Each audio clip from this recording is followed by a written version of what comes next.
Hello. Welcome. Thank you all so much for joining us today. We're here to talk about innovation, innovative solutions, and enabling environments. I want to thank the COP Presidency on hosting this event and the Minister of Energy of Egypt for allowing this panel to come together to share with you our shared expertise and kind of exciting momentum building for the importance of these innovative technologies. As many of you know, the past decade has seen tremendous progress in clean energy technologies.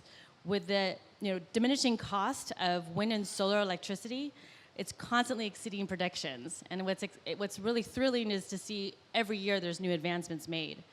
And as the share of renewable energy in the power sector grows, the intermediate variable resources, they do create challenges for grid stability and the need for additional flexibility. So as we deal with this evolving change in leadership, we need to look at what can we do for innovation and what new technical solutions can help renewables truly replace fossil fuels in buildings, transportation, and industry sectors. So the further advancement we make and the growing interest in innovation, we're really trying to highlight the technical progress and how this is critical to electrifying energy consumptions when we're switching to low carbon fuels. So there's been groundbreaking research and a rollout of programs are being carried out globally to develop and scale up the next generation of stability and flexibility solutions for our energy systems. Long duration energy storage, microgrids, smart metering, and digital demand response technologies, various new storage technologies for electricity grids, smart charging infrastructure for light road vehicles, green hydrogen, e-fuels, and as we all move forward, we're working to decarbonize the economy and the heavy transportation industries. We're looking for all different types of innovative solutions to prove that they're bankable and that they can provide the stability and flexibility to meet our global targets. So I'm looking forward to having a great conversation today with the panel to really highlight the importance of innovation and how we enable the transition to low carbon energy systems by focusing on diverse technology solutions.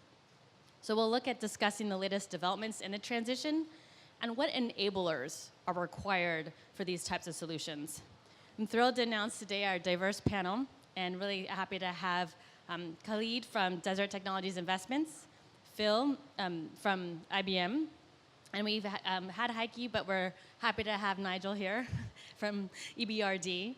And we have Ahmed from Infinity Power, and we have Badar from Mashreq Bank, and we have Nigel from Baker Hughes. And so again, thank you all so much for joining us. Let's jump right in because there's a lot to talk about. So, Khalid, can you give us a little bit more information about the microgrids that you've created, about the value stream, and what to you is the foundational components of innovative technologies, and how is it bankable? Well, thank you very much. That's a comprehensive question, so I'll dissect it and I'll go step by step. So I've been going around COP, and is my voice okay? Yeah, okay. So I've been going around COP, and the theme around energy is quite clear where we want to go with energy. So we want to go to a clean future, to a renewable energy future. We're going to develop technologies in that sector, and there's a race to bring the prices down. But really there's something that I haven't heard a lot of people talk about, which is what's the role of technology and software in digitalizing our grids. If we take a look at instance for some statistics, around 800 million people in Africa have limited or no access to electricity. And that is not achievable by building large power plants or doing very big investments in large grids. However, the future for Africa specifically and for rural areas is microgrids, and to a certain extent there's a new term called cloud grids, where we can deploy scalable solutions regardless of the technology, whether it's wind, whether it's solar plus battery, whether it's other sources of energy, can get to the extent of hydrogen. However, how can we control all these micro plants and microgrids and create a cloud grid, and how can we invest in that infrastructure? So we're very focused on that frontier. And energy is the foundation of the modern society. So when we think energy, we start thinking about other topics as well, such as healthcare, such as education, such as the UN SDGs in general. All 17 goals cannot be achieved without energy and water. And what we're trying to go to, what we're trying to do is go an extra step and see how can we build solutions or services around the energy source itself, rather than having the energy source designed to be around the solution. So for instance, how can we do off-grid vaccination centers and mobile vaccination centers? How can we do off-grid and mobile hospitals? So energy is the foundation, and investment in these technologies, in this software and development, will tackle a lot of the goals and will lead to a much better future in terms of reaching the goals by 2030. Now let's talk about bankability. There's always this issue when you want to scale any project or any new technology. So I'm going to start. I see a lot of VC funds who invest in new technologies and new technology frontiers. I'm not always very excited, because whenever there's an absolutely new technology, the lifetime for it to become viable and bankable is very long, just like medicine or biotech is. It has to go through a series of rigorous tests and rigorous measures to become scalable and to become global. So what we're trying to do is focusing on technologies that already exist, that the banks are comfortable with, so we can deploy it and innovate on these solutions, such as lithium batteries, for example, such as, let's take hydrogen, for example, correct? And then try to invest slowly in new technologies. So what I've seen a lot of firms miss, especially VC firms, is this product bankable or not? Because when you want to scale, when you build $1 billion project, 5 billion, 10 billion, the equity part will only be 20 to 25%. The rest will come from the banks. And banks such as DFIs and local banks and global banks need to be very comfortable with these assets, such as the investors as well. However, the banks are really driving this frontier. So this, I hope I answered the...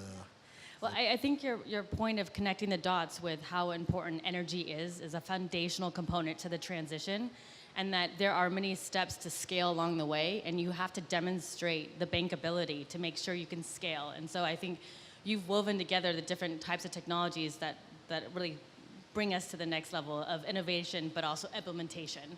And thank you for that. And so Nigel, I'm coming to you to ask about, Khalid mentioned bankability. There's a lot of innovations that are out there, but we've also talked about, reaching these net zero targets. What do you see are some of the barriers in your region to commercializing? We were just wondering which Nigel, so thank you, Julia. This might just be the very first panel at a COP where there are two Nigels on one panel, just saying.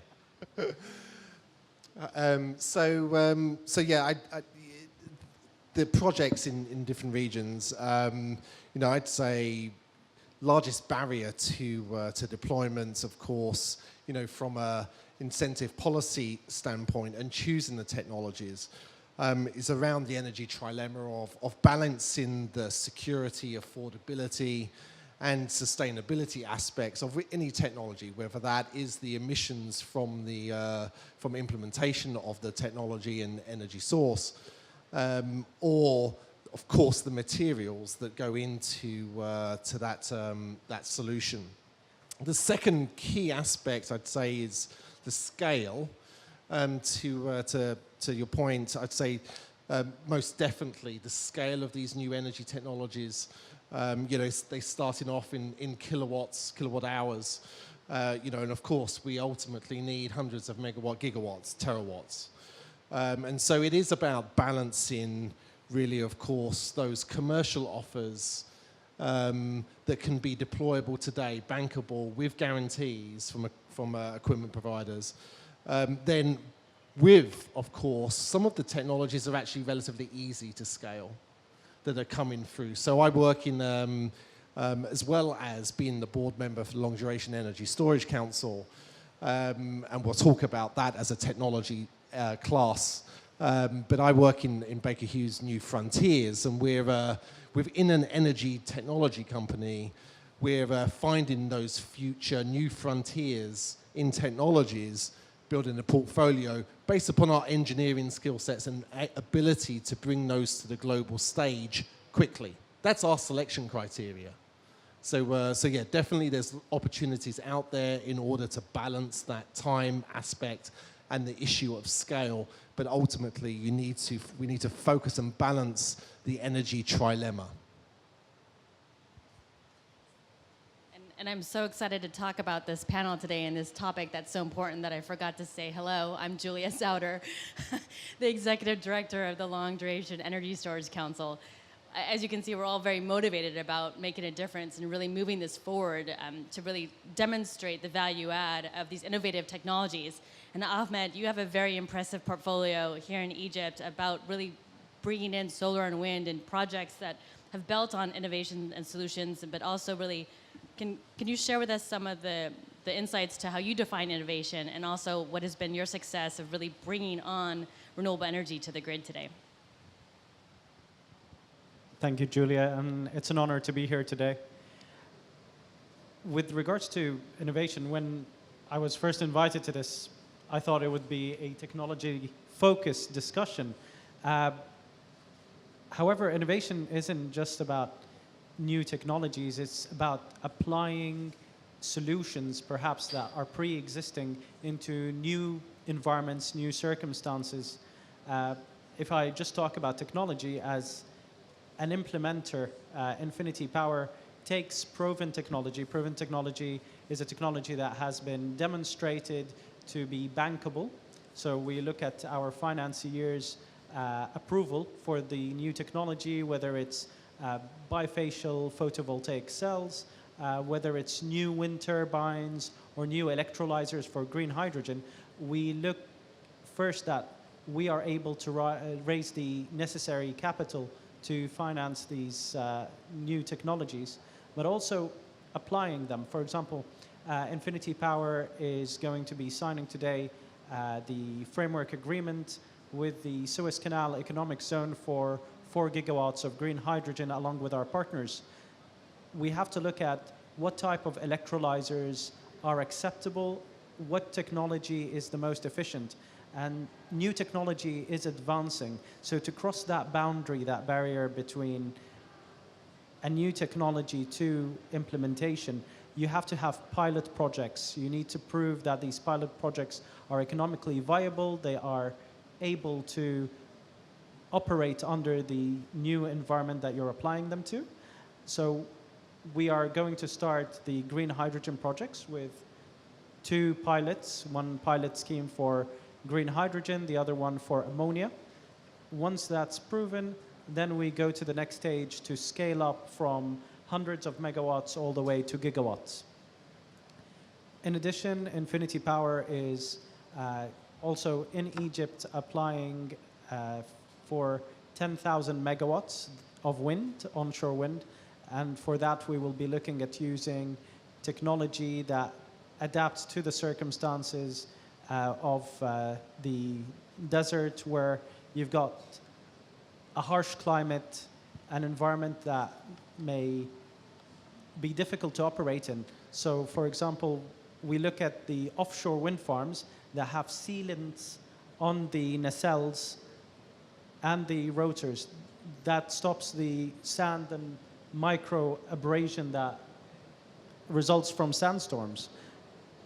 Because they operate in the sea, there's a lot of salt in the air, there's harsh conditions. We take that technology and we would be adapting it to the desert environments. So there's using what's already there, applying it to the new environment, and moving forward with new innovations, working hand in hand with the technology providers. Infinity also operates in the Binban complex. It supplies 14% of the solar produced energy from the Binban mega project in Aswan. There's a scarcity of water in that area. We looked at the new technologies for cleaning, ensuring that we are economical. We look after the environment. We do not waste scarce, valuable water and resources. So dry cleaning is something that we're doing. So my end is more of the application. Thank you very much. No, thank you. And I'm glad you wove together how applications are making a difference, building on sustainability and adaptation, because with our climate dependent new generation, there's so many things that are changing daily because of climate change and all these new influences. And I think you've really kind of demonstrated how the partnerships to bring the projects online can to come to fruition. So thank you. And I'm coming to you next, Phil, because you've also seen both sides from IBM working at the various enabling environments, as what was just highlighted, but also, you know, the technology components to innovation and how this is also a bridge. Can you dive a little bit deeper into the bridge of technology innovation and enabling environments? Sure.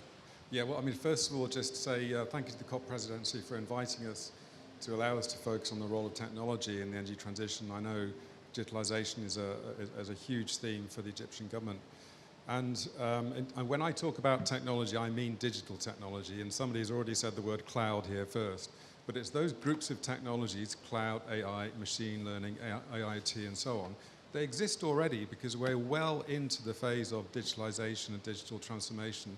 So when we look at the energy transition will be inherently digital. And when we think about innovation, certainly I'm thinking about innovation that helps us to accelerate and scale the energy transition. And from my experience working across the whole of the energy value system, what I see is that we cannot operate the future low-carbon energy system that we need without technology and without coordinated digital technology as well. Because we talk about and have talked for a long time about the 4 Ds to describe this ecosystem that we're going to create, or energy system we're going to create. So decentralized, decarbonized, digitized, democratized. And we always add a 5th, which is about data. So this is data that supports collaboration across multiple parties. This is data that supports decision-making for individual participants in the energy system. And we need to remember this big pivot that we're going through in terms of our energy system. You know, yes, we're introducing renewable power, but we're also introducing electrification. And in many economies, we are doubling, maybe tripling the amount of energy that's delivered through our energy grids.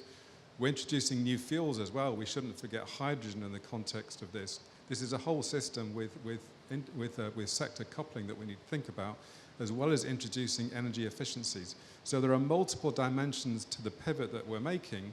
And in the end, what we see is this distributed system with many millions of participants in the grid that individually will be making decisions about how they participate in the energy system.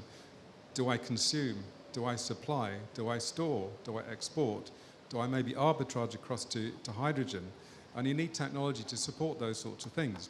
And you can enable some really quite significant changes as a result of that. So some of the work that we're doing is certainly allowing the connection of small-scale flexibility into the grid. In a low-carbon energy network, you do have intermittency. So inevitably, energy operators, they create markets in order to incentivize flexible demand.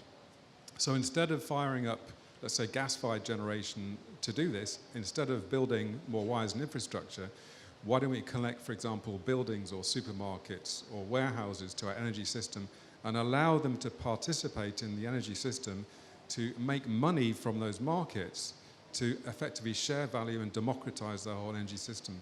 So there's some quite big concepts that can really be tackled through the right application of technology in the right places in a coordinated way. These things could not happen with technology as we have it today. And I just want to add a couple more caveats to this. So the first thing is, as we heard this morning, the energy transition does not look the same where you live in the world. So there are various patterns in the developed nations that are quite similar. Each country is slightly different, but certainly in developing nations, the energy transition looks different. And we should consider that. And that's why when we invest in our sustainability accelerators, and our focus is clean energy in the next year, there are 5 projects. 2 of those are all about data that supports decision-making for Africa. One is about rural communities and microgrids. One about is indigenous communities. and one is all about Egypt. So thinking about developing nations and the role of technology is important. The second point is that this is not just all about technology. And if I think about the business community, we did a survey of around 3,000 chief execs earlier this year to find out if there was a link between leaders in sustainability and business performance, and indeed there is. And when you look at what they do and how they deliver great performance, yes, part of it is technology, but a lot of it is also about people. So it's about leadership, culture, it's about knocking down silos, it's about ecosystems, and it's about vision. Thank you, Phil. And I'd add one more D, diversity. To your point that it is very different around the world, it's really critical that we look at it and have a diverse portfolio. And that's why these innovative technologies that we're building upon and amplifying the message today is so critical. Badar, you have almost 20 years of experience in the energy banking industry, and you really have been a thought leader here. And you've heard the discussion over technologies, new partnerships, the need for diversity, and bankability. Can you speak a little bit more to the how and why of where we're going? Thank you so much. It's an honor to be here. As I'm representing Mashreq, which is the oldest private bank in UAE, with operations in the GCC, in particular Egypt, Qatar, Bahrain, India. Let me pick up on the role of a private bank in this space of energy transition. I'll start off by saying that the need for consistently innovating financial solutions by way, of course, of engaging with the industry stakeholders is critical for the energy transition acceleration. Why do we say that? Is because the way a deal is structured, it is very important to provide the necessary pockets of liquidity for the different projects or technologies that are being rolled across. If I were to go back to the time when the Egypt's feed-in tariff initiative was launched, the multilaterals did not participate in the first round. Of course, the reasons were the currency concerns, the currency risk concerns, the lack of international arbitration. When those issues were resolved, you have EBRD, which came in, and financed 16 projects. You have IFC, which probably came with 13 projects. So the way the deal is structured and the engagement of multilaterals is critical for accelerating the energy transition. You have, for example, the World Bank Solar Scaling Program, under which you saw Masdar coming in with the 100 million project in Uzbekistan. Subsequent to that, Uzbekistan rolled out a significant renewable energy program where they're looking to put up, I think, 5 gigawatts of solar assets and 3 gigawatts of wind power. So in short, we see that there are two sort of considerations. One is the understanding the underlying project or the technology, its scalability, and then targeting the correct liquidity, which will of course take into consideration the stage in which the technology is, and hence the appropriate financing will be available.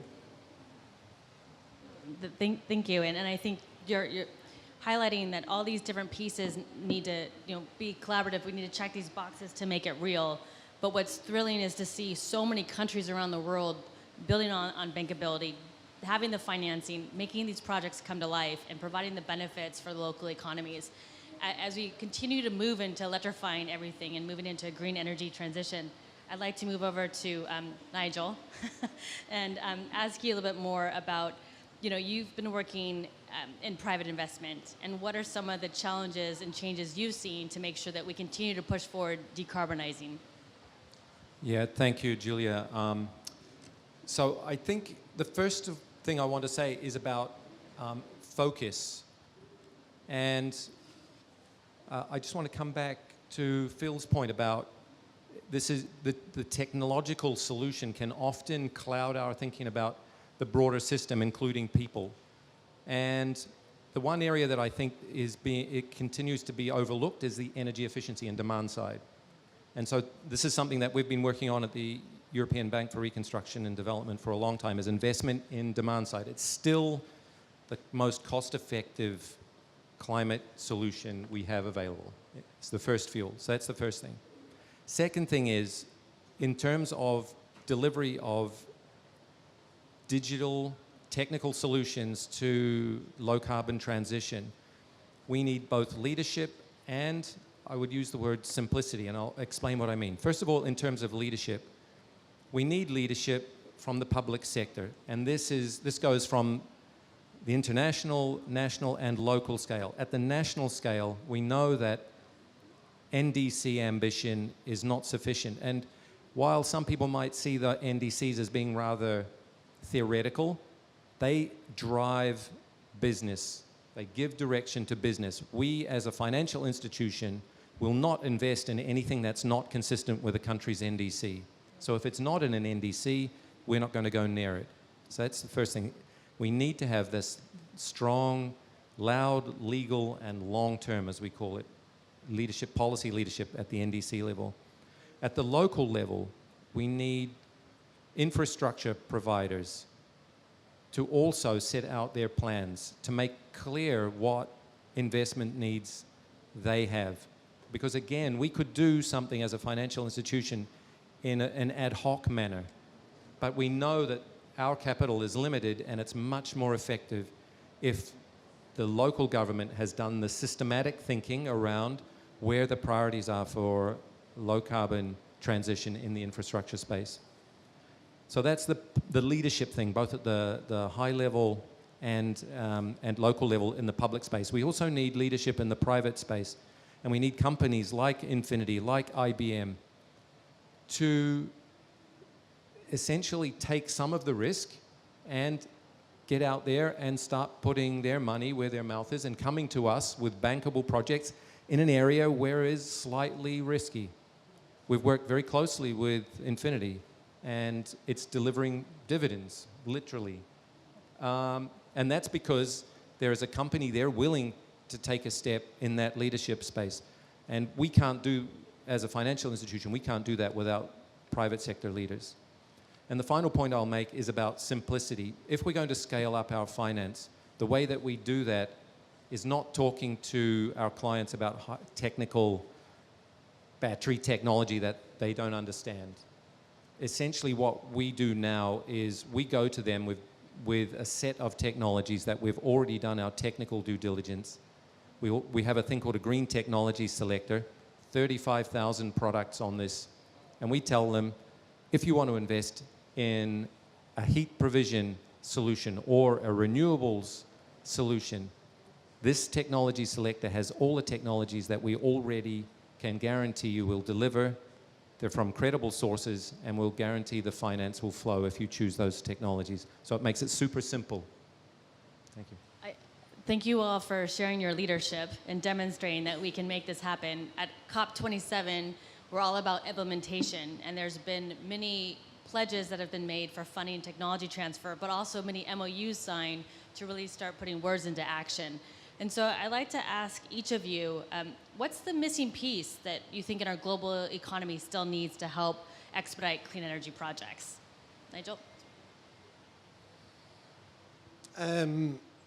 The missing piece. So I guess firstly, I would say the missing technology has been historically long duration energy storage. Because it's one of those technologies that comes along in a lifetime that really can be differentiated. And you can form business models around it, new business models that really enable, of course, decarbonisation through the use of renewable power, but you can couple into other industries and sources of heat and demands of heat. And that sector coupling that was mentioned earlier on, of course, allows a lot of balancing at a grid level, at an industrial progress level. So I think it as a class is quite unique in its ability to bring elements of the energy transition, low carbon energy technology space in the future together. Address those, what once was being the hard to abate sectors, now no longer. I'm sure everybody's seen outside all of the different technologies and solutions out there. And so I've certainly worked in this space in low carbon energy technologies for a couple of decades, and nothing really to me holds the potential as much as long duration energy storage. I'm going to just call it LDES. Let's call it LDES. So we in the council, we have 60 members across 19 countries at the moment. And we really find that this technology class is cost competitive really at durations above 8 hours and up to about 150 hours when you'd get into hydrogen and carbon capture use and storage. So really beyond batteries and then before hydrogen and CCUS. The technologies are huge, are vast. There's so many different types of technologies, and that gives the ability to really use the right technology type in the specific application. There's a lot of flexibility, diversity in the portfolio to really draw upon. They're mechanical, they're electrochemical, and they're thermal. And it's that last piece, thermal, that allows a lot of that sector coupling. Of course, what the council does, the LDES Council does, is provide fact-based guidance and research and a data set which countries can use for their NDCs. I completely agree. It's so important to get the right information.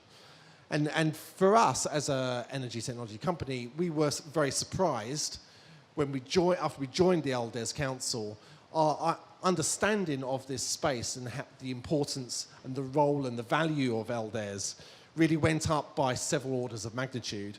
We had this view that it had this 2040 sort of marketplace of about 0.5 to 1 terawatt in terms of capacity.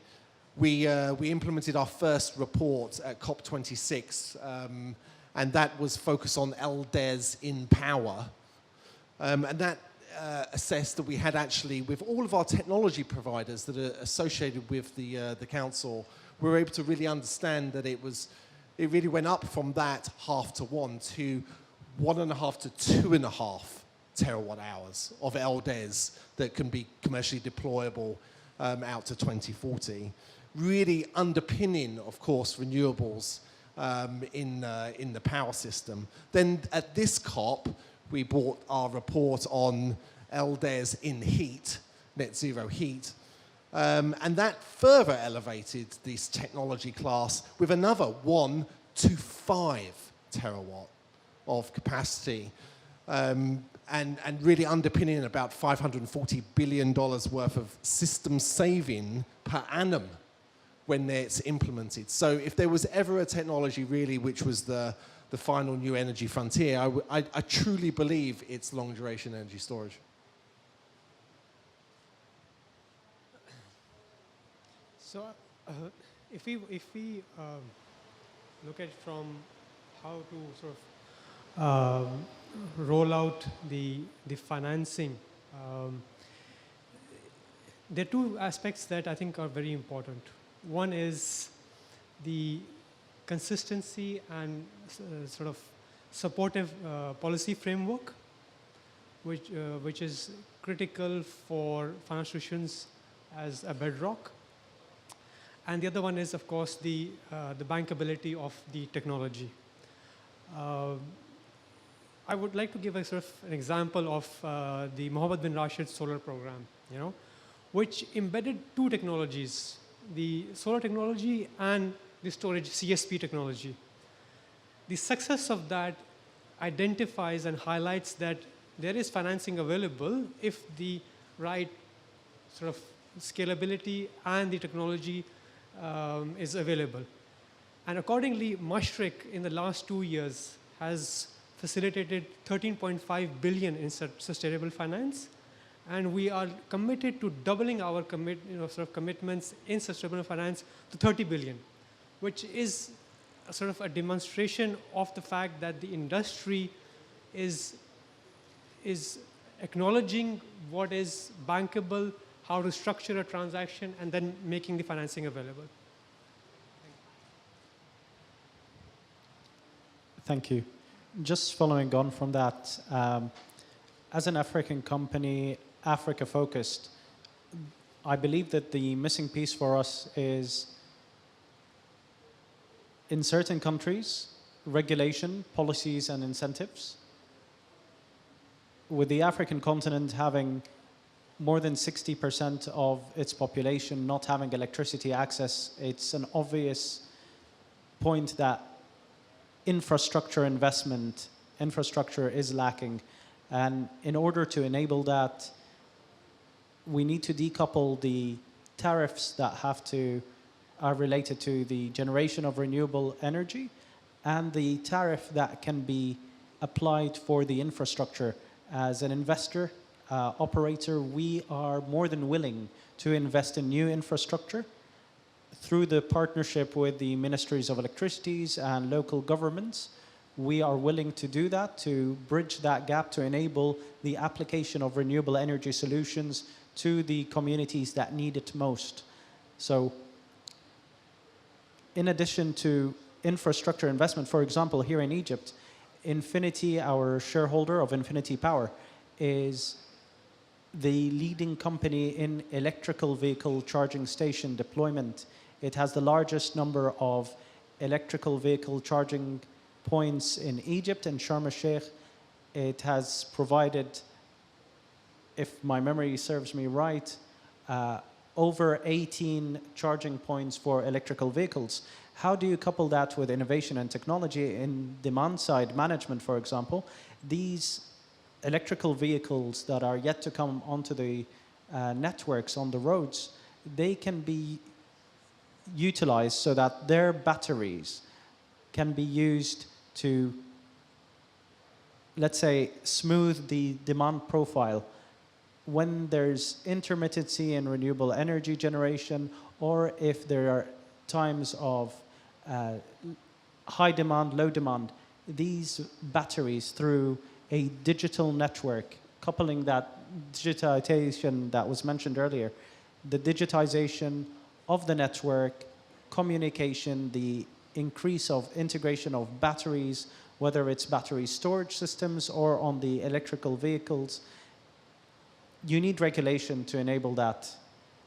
So existence of infrastructure coupled with the right type of regulation, incentives to investors can bridge the gap and allow us to apply new technologies on a wider scale, especially in Africa, where we can move, instead of going to landlines then to mobile phones, we can go on to the move to mobile phones directly. Thank you.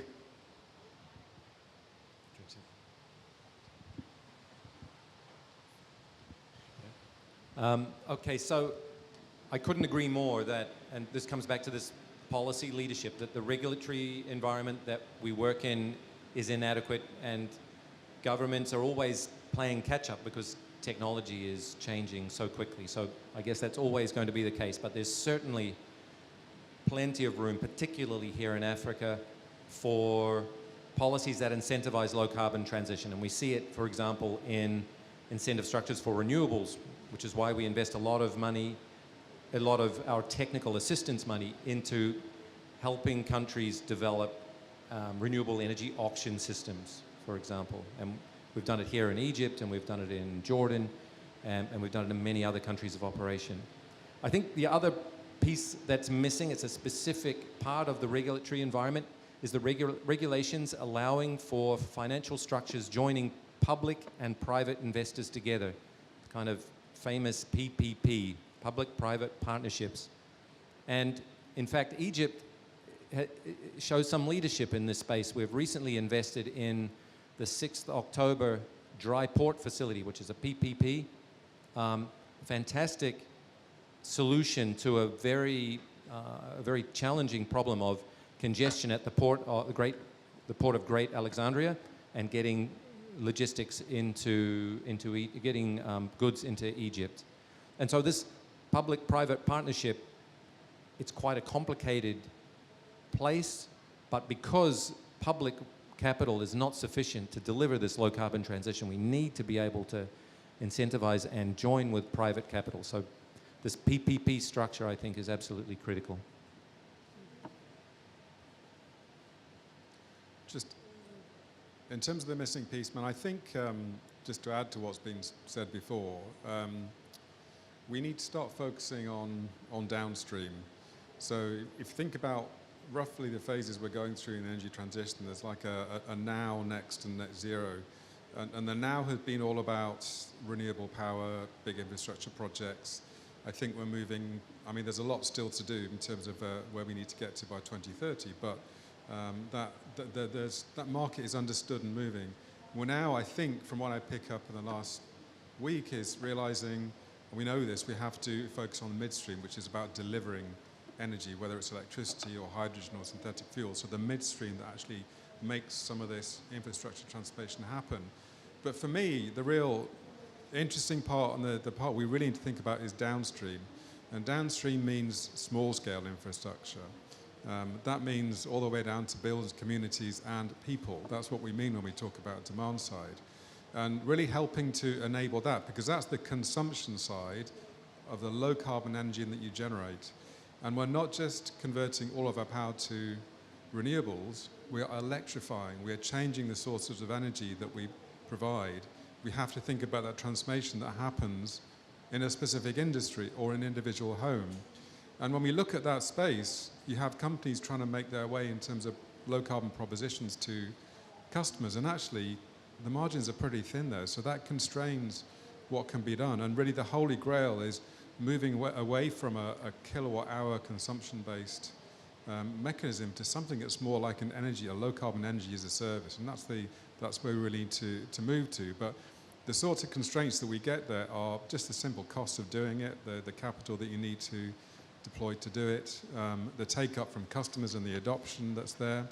So what we need is the innovation that drives costs down of things like heat pumps for the north, but also taps into different sources of value. Now I mentioned the sharing value across energy markets. So around Europe, in ancillary services, which is all about flexibility and balancing the network, we spend billions in that every year, and it's just part of the way the system works.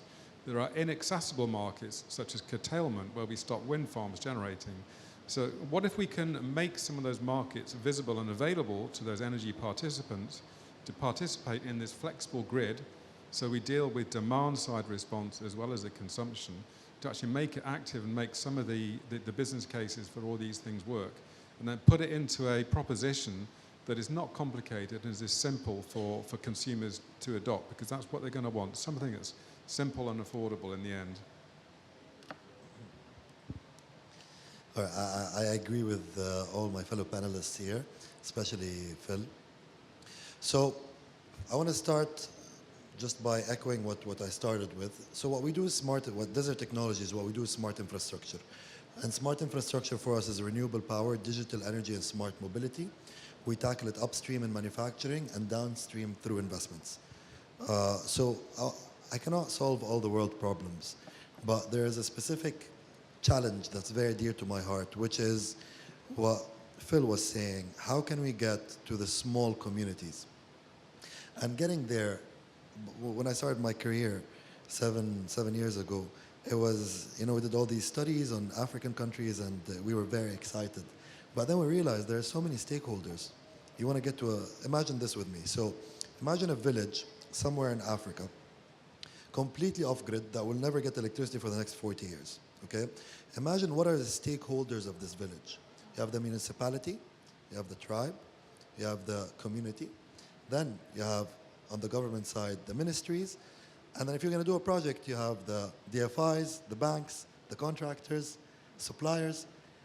And once we did I took a class at the UN, and they gave us roles, and we were 8 stakeholders around the table. And that discussion alone and the negotiation was challenging, right? So ever since we've been thinking, how can we get to these communities, and it's a step-by-step approach. One is technology, which is the hardware and the software. Two, which is very important, data. When we go there, what kind of data are we going to collect and what are we going to do with this data? Water consumption, agriculture uses, medical needs, educational needs, and how can we consolidate this data ethically? Because then ethics come into play. And as a private company, you start thinking about that a lot. And then the next step and the next step. So what we did to tackle this, we did a company called Neuron, and we did a containerized solar generator. And we did a partnership with Siemens on a fund called Capton Energy. And really, our target is getting Africa much, much closer to reach its targets by 2030 and beyond. And if there's a piece that's missing, I would say it's rural electrification. So you've heard everyone here today talk about a missing piece. And let me see if I can sum this up to kind of weave it together. So you've got technologies and innovation, and long duration energy storage is one of the many, but it also is kind of a aha moment with the new data being published of the billions of dollars annually, $550 billion saved with net zero heat. And the decarbonization environment, how important this is to decrease in emissions. We've heard about the financing's available, and it's really, do you have the data and the commitment to follow through and really demonstrate your bankability, but have the support. Regulations and leadership are critical, and really having the public-private partnerships to implement the policies that are created. And as we decentralize, it just can't be large scale, it's also got to be different size of scales so that local communities can benefit from advancing the economy and let the customer and consumer drive the network. That flexibility in the marketplace, really having that consumer push forward on the requests and needs. The smart grid component, smart infrastructure, smart planning, that inclusive voice to providing access is critical. And I think the equity component that we've heard a lot about is really important on incorporating innovation of solutions and creating this very holistic enabling environment. So you really do have that local voice that's being empowered to make sure that the local voices can move forward on how they choose to decarbonize their world. And so as time flies when you're having fun and you really want to get into many details, and because we have such a great panel of experts here, we're here at COP as many negotiations are happening, and we're very excited to focus on Energy Day and what are the enabling environments to promote all of the work that we're implementing and that we want to see progress to further advantages for all. I'd like to ask each of you, less than 2 minutes, to say your guidance. I mean, there's lessons learned, there's motivation, but if you were leaving today on this stage to say, here's how we can have an innovative solution, here's the environment, we need to set the stage. I'm going to start in the middle. Badar, what would you say to kind of the group saying, or not Badar, sorry, I'm going to start with Ahmed saying, let's look at the future, and what would be your advice to the ministers, to the diverse stakeholders in the room of how to start acting today to make sure we have the future tomorrow? I think we have a fertile environment for deployment of renewable energy solutions. All I need is the invitation. You heard that? Please, we have a lot of invitations, and we have an expert to come share his leadership and show the knowledge of building projects here in Egypt that are providing for a clean energy future. Thank you, Ahmed. Thanks. Nigel. You know what? I'm going to be a little bit provocative here and say we talk about innovative solutions, but in fact, I think we've got some really simple solutions out there that we know work, and we just need to put the effort into delivering on them. We know energy efficiency delivers. We know it's the cost-effective fuel. It's not even that difficult. Thermal insulation is not that difficult. I would say use the tools that we've already got available. Make sure that there's good compliance and enforcement in the regulations. We know that the energy efficiency and the renewables that we have are sufficient to solve our climate transition challenge. It's just a matter of delivering on the stuff that we've already got. Yes, we need to have new ones coming up in the wings, but to focus on them as being the savior, I think will mean we will not win this challenge. I think just a little bit more coordination is what needed. So many countries, their net zero plans, they're focused on setting out the market conditions and the policy that then creates the opportunity for investment, and then as a rough net zero pathway that's needed. Given we're trying to do this quite quickly, it does need those points at which we say we need to do this and this, and we need to intervene in particular places to knock down the barriers. And a couple of spaces that I can think of, one is if you're trying to introduce flexibility arrangements or markets into a whole electricity system, then you need coordination between the grid company who has one set of needs, the distribution network who has a different set of needs, and other players who have other sets of needs, to think about how you actually do just enough to be able to create the coordination and create the collaboration that's needed across those different energy systems. And that applies for everybody working in this space, including ourselves and IBM, thinking differently about how we calibrate. And then another example is, connecting electric vehicles and thinking about demand response, smart charging from electric vehicles. I mean, getting clarity on who's in charge of the vehicle. Is it the vehicle OEM? Is it the grid owner? Is it the energy retailer? That sort of policy that allows us to get clarity on those sorts of vectors, I think, is vital. Not putting big frameworks in place, but just those key interventions that are needed to actually get clarity in the market and get the market moving.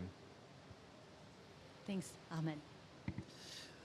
So just in broad terms, de-risking assets by implementing policy and more collaboration on policy, as my fellow panelists stated, that will ease the private sector's participation and the bank's participation in these projects. And we've seen it very successful in the GCC, especially in Saudi and the Emirates, and in Egypt as well. You saw the Bimban project was a massive success. The second thing is limiting the race to the bottom.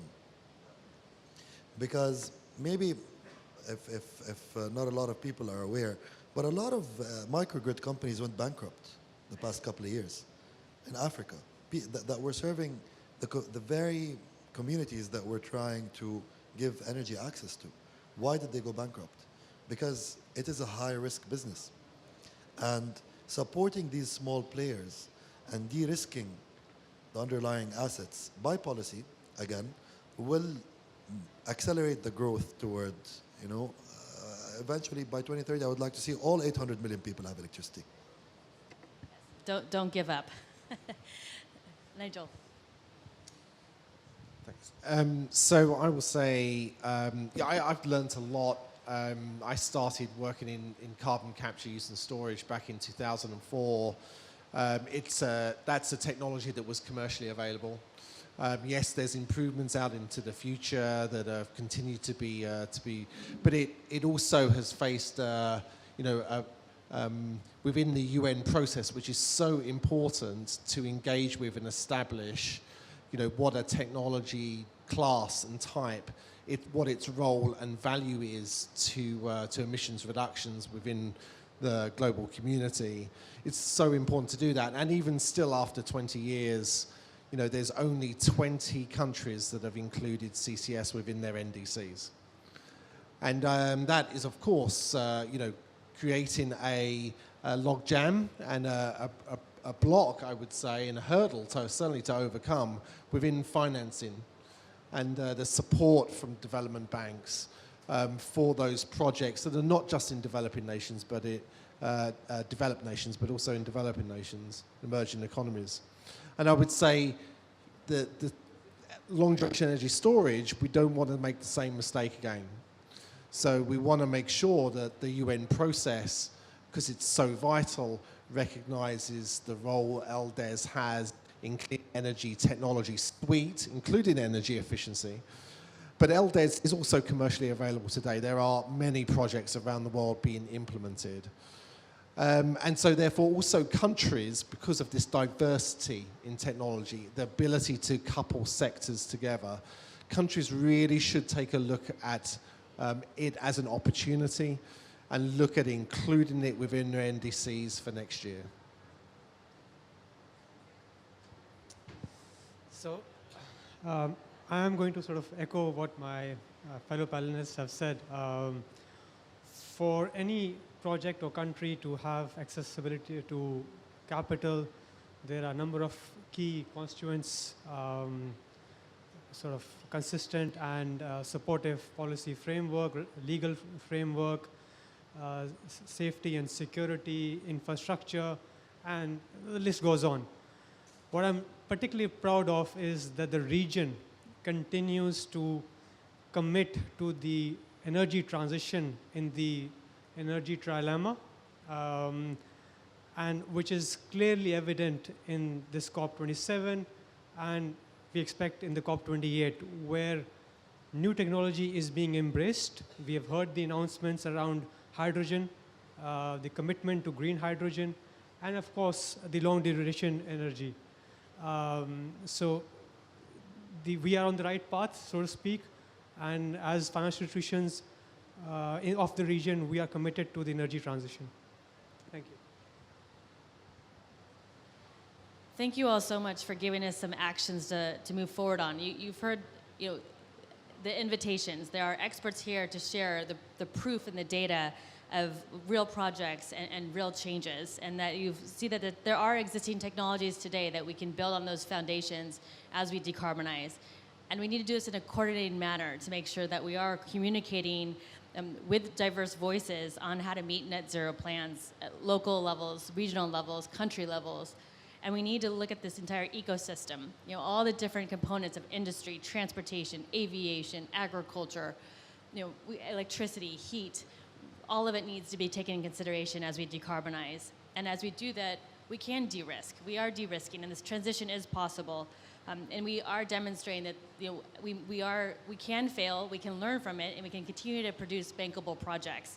And the commitment to COP28, there are a lot of agreements that are being made here to demonstrate we are going to build on the projects and the commitments of the various states and countries to show that we're promoting technologies and divesting in a very unique way so that we can work together to decarbonize and meet our global targets. So whether it's green hydrogen, long duration energy storage, energy efficiency, demand response, we need everything. We have a huge amount of scaling to do. We have a market that we're creating, and we're really excited to work with all of you to work on implementing these changes that are needed. So we have time for one question. If there's a question from the audience that you'd like to ask about how do we continue to collaborate together?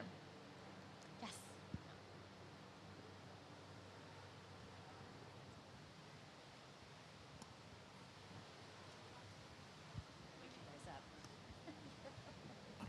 Hi, thank you. Very wonderful discussions. My name is Dolphin. I'm from Kenya. I work with the Ministry of Education called National Council for Nomadic Education. Mine is actually an invitation, basically, because we are working on our project. We call it the New First Framework. It's called the NACONEC, Integrated Water, Food, and Energy Systems. And the discussions, based on the discussions on this room, this is exactly what we're trying to sort of implement. And what the speaker has actually said is that they won't go anywhere if there is no NDC. So we have packaged that. So for today, we only have one package for the speaker that mentioned NDCs, but I am more than happy to bring the rest of the panelists such a package. But we welcome you to Kenya. We welcome you from the National Commission for Nomadic Education in Kenya. So thank you for that. I can hand over this. Wonderful, thank you. This is what COP's about, collaboration, invitations, and thank you so much. So. And now we're going to have a lot of hopefully new MOUs and projects with Kenya. So thank you. Yeah, good. This is great. So really want to thank again the COP presidency and thank the Minister of Electricity and Renewable Energy for hosting this event. Also really want to thank all of you for participating because we're working together on innovation solutions. We're working together to enable the environment to really build partnerships so we can actually have projects in the field. I mean, we are working together to decarbonize. We have to have those local voices to say we want to commit. And the partnerships of all of us, you have banks, you have investors, you have technologies, you have all these different perspectives coming together so that we can decarbonize. And this is possible. We've demonstrated proof, and again, just want to thank you all. A huge round of applause to our motivated leaders who are making a difference.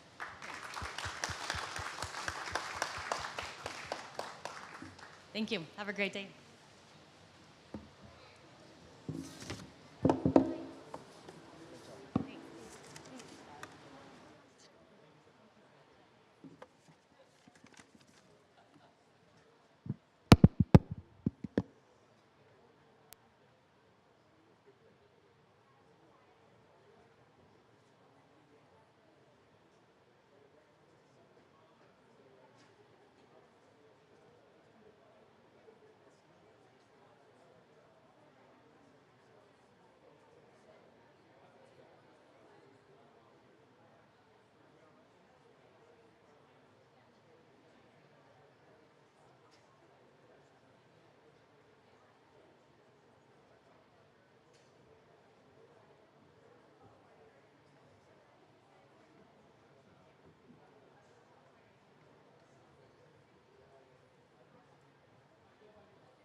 Hello, good afternoon. Kindly let's take our seats and start the next session.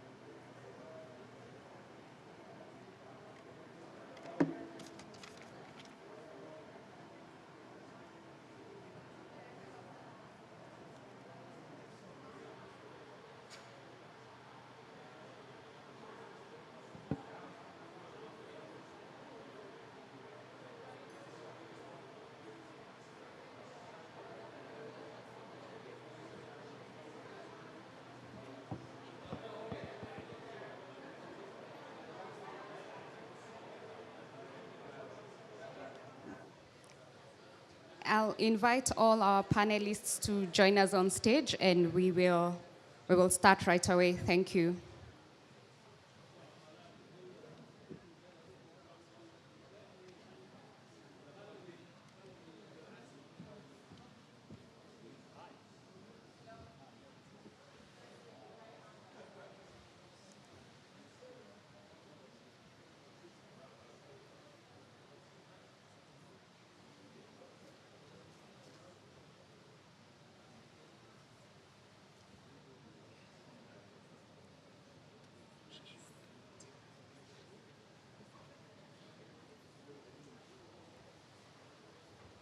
All right. Good afternoon, and welcome to this session. Thank you for joining us. We are very glad that you made it to these. I think the graphic will change shortly. This session that is on green hydrogen policies as a catalyzer for energy transition and sustainable development. We'll have a 60 minutes conversation where we will explore the policies that exist and some of the immediate and future opportunities for successful green hydrogen economy, which then will ultimately contribute to clean energy transition, creating green jobs, and driving socioeconomic growth. My name is Joyce Kabwe, and I'm the Africa Manager for Green Hydrogen Organization, and I'm also the coordinator for the Africa Green Hydrogen Alliance, which is a government-led platform that aims to supercharge development and deployment of green hydrogen, of which Egypt is a founding member, along with Kenya, Mauritania, Morocco, Namibia, and South Africa. So welcome. And now I will introduce our panel for today. We have Dr. Mohamed Mohina, who is the Director of Strategic Planning for the Ministry of Electricity and Renewable Energy of Egypt. Welcome. We have Yones Mobag, Chief Executive Officer of the Green Hydrogen Organization. Welcome. We have Her Excellency Tien van der Straten, Federal Minister of Energy, Belgium. And then we have His Excellency Diego Pardo, Minister of Energy, Chile. Welcome. And we have Claudio Fachin, Chief Executive Officer of Hitachi Energy. So welcome.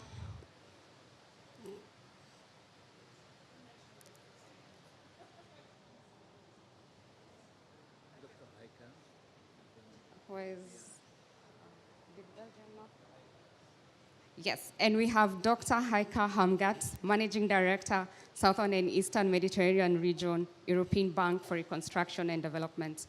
Welcome, everybody, and we'll start right with our conversation, and I'll start with you, Dr. Mohamed Mohina. You've had an amazing 2 weeks. Congratulations on all the amazing agreements and expanded partnerships that you've had, and also the commissioning of the Green Hydrogen Organization. If you could quickly start by just sharing with us the vision that you have for the season for Egypt. Thank you.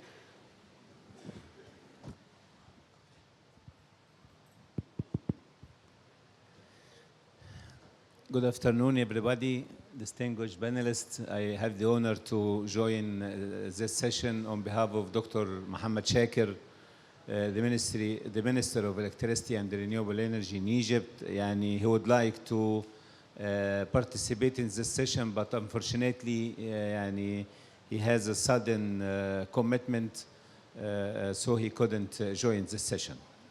Regarding Egypt situation in the field of green hydrogen, let me say that Egypt is one of the first countries all over the world that produced green hydrogen in 1960 in Kima in Aswan. This factory produced fertilizers as a green fertilizers in 1960, depending on the electricity produced from high dam as a hydro power, which is considered a clean energy, and also depending on the water from the River Nile. But frankly speaking, to be honest with you, this factory stopped to produce green energy since 2018 regarding the raise of cost of the electricity. But now we are working very hard to convert this factory again to be green hydrogen and also. Also in the field of, يعني, as all of you know, that all countries all over the world or worldwide began to involve in the field of green hydrogen 2 years ago when يعني, the world faces the big problem regarding the energy security and the energy crisis and so on. So the green energy is very essential now. So Egypt already started this phase 2 years ago when we decided to form a national committee to study the importance of green hydrogen in Egypt and also to explore the priorities of the green hydrogen. The main recommendation of this national committee was to the need of preparing the national strategy. So we are working since the beginning of this year in this strategy on cooperation with EBRD. So we are very proud to cooperate with EBRD in that. This strategy in the final phase now. Today, our minister launched the strategic framework of this strategy, and I think the full strategy will be finalized within a couple of weeks. Also, in the parallel path, we are working in the production of green hydrogen. So we signed 16 MOUs with a very big international developers to produce green hydrogen. And today also, we already signed around 8 framework agreements in the field of green hydrogen with investment around $85 billion for all of these projects. But we set and we put some conditions to invest in the field of green hydrogen. One of them, the investor will be responsible to find the off-taker, which is very important for us. Also, the investor will be responsible for finding the desalinated water, because Egypt is a very we suffer from the shortage of for the sweet water or fresh water, so we will depend on the desalinated water. Also, we are focusing now to maximize the share of the share of green hydrogen in the market. We have a very ambitious vision for the strategy under preparing now, that Egypt will be one of the leaders in the field of green hydrogen globally, and we have a target to share with 8.5% from the global market in the field of green hydrogen, depending on our capabilities, depending on our resources in the field of green energy. We have a very big potential in the field of renewable energy, more than 77 gigawatt as a potential. Till now, we already succeeded to implement 6.8 gigawatt, and by the end of next year, we will reach around 10 gigawatt from renewable energy. But we have a very ambitious target, and we have a very ambitious strategy to reach 42% by 2035. We are very keen to be one of the main players in the field of green hydrogen in the region and also in global-wide.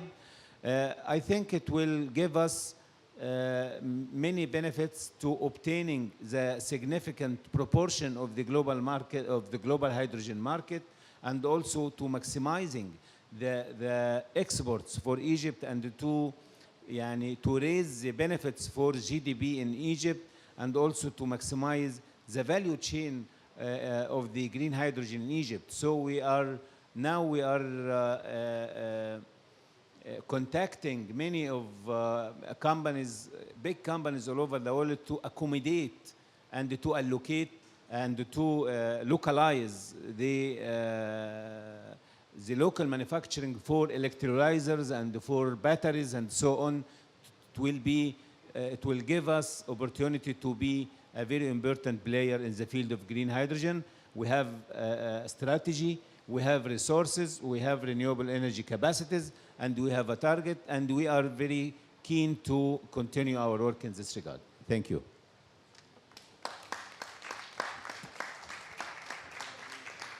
Thank you. That's very ambitious and achievable, and we really look forward to seeing that unfold.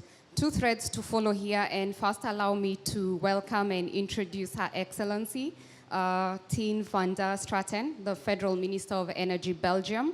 And I will really just jump in with the very first question and the first thread, which is on what Dr. Mohina mentioned, that the exports, they will be looking to export green hydrogen. And EU is emerging as one of the key markets. And a question to you is really, what are some of the EU policies that will really support this export market? Thank you. Thank you. It's a real honor to be here, and also in a very specific point of time. We are facing a huge climate crisis and also an energy crisis, and we have one solution to both these crises, and this is renewable energy, which will allow us to invest us out of the crisis. But it will also bring different parts of the world together, as you have mentioned, and we have heard the ambitious strategy of Egypt for exporting their sun and their wind also, and to bring it to the European continent under the form of hydrogen. And we are working very hard in the European Union to have all regulation in place to provide a clear, enabling regulatory framework. So to have off-takers access to for our industries for these molecules under the form, for example, of ammonia. And we need, of course, the leadership of the countries in this region. And we can combine both our expertise. We have in Belgium a lot of expertise with regard to offshore wind, and we have our pioneers, the Belgian companies who have once pioneered in wind in the North Sea, are now also becoming pioneers with regard to hydrogen. And we are facilitating this a lot because what we are looking for is a strategic partnership between both the European Union and Belgium in particular, and other parts of the country, for example, here in Egypt and Northern Africa. And why a strategic partnership? It is about global justice, and it's about an access to energy. I'm very happy that you are willing to export. But for us, we are also keen to work on this in a very professional manner, so that we can provide also our expertise to give access to energy here. So these are projects that are on the table that are mutually beneficial. And we can do better than the fossil industry has done during many years. Renewable energy is about equal rights, it's about fighting energy poverty. And we are here in an implementation COP, and the implementation COP is to provide clean energy to all citizens worldwide. So I'm very looking forward in the partnership that we have set up together with Egypt on this Green Hydrogen Forum, in which it's the intention to work on certification. And if we have clear and international standards on green molecules, then we can unlock the market, and then we can connect both sides of the world on an equal basis. Thank you. Great. Really, really great conversations. And quickly tying that, you mentioned about this being just and tackling energy poverty and really the benefits going to the people. I will quickly jump to Minister Diego and just ask, you have one of these largest green hydrogen projects, the Haruoni. Kindly share with us where you are at and what are some of the emerging early lessons that Egypt and other economies can really learn from what you're doing so far. Thank you for having me, and greetings to all our colleagues. Chile has a national strategy for hydrogen. It was made a couple of years ago from the previous government. It was a different coalition. It was from a different sector, political sector. And this is something I want to highlight because we were talking about this with my friend Harmit just before coming to stage. We are from a different political coalition, but we inherit some progress made by our previous government, and we want to continue with this strategy. I think the success that Chile has had in renewable energy has been due to the stability of their policies.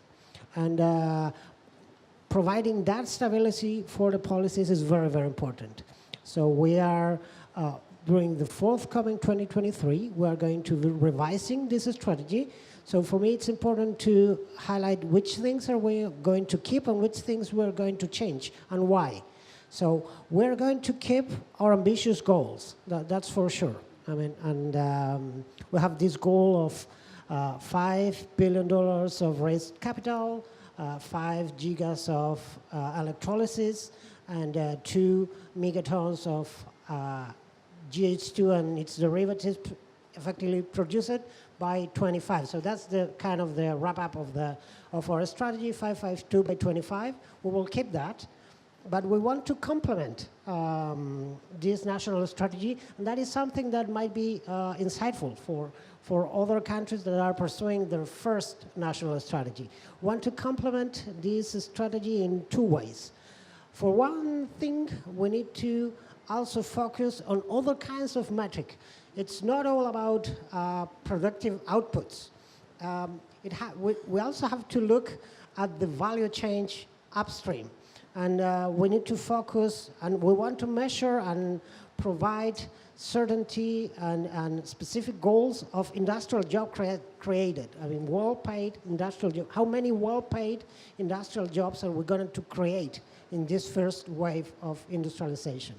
We also want to be very clear on how are we going to impact the economic environment of the regions in which this production will take place. And we want to look at the value chain and make specific promises of local component and local suppliers that will be involved. That's one thing in which we want to complement our national strategy.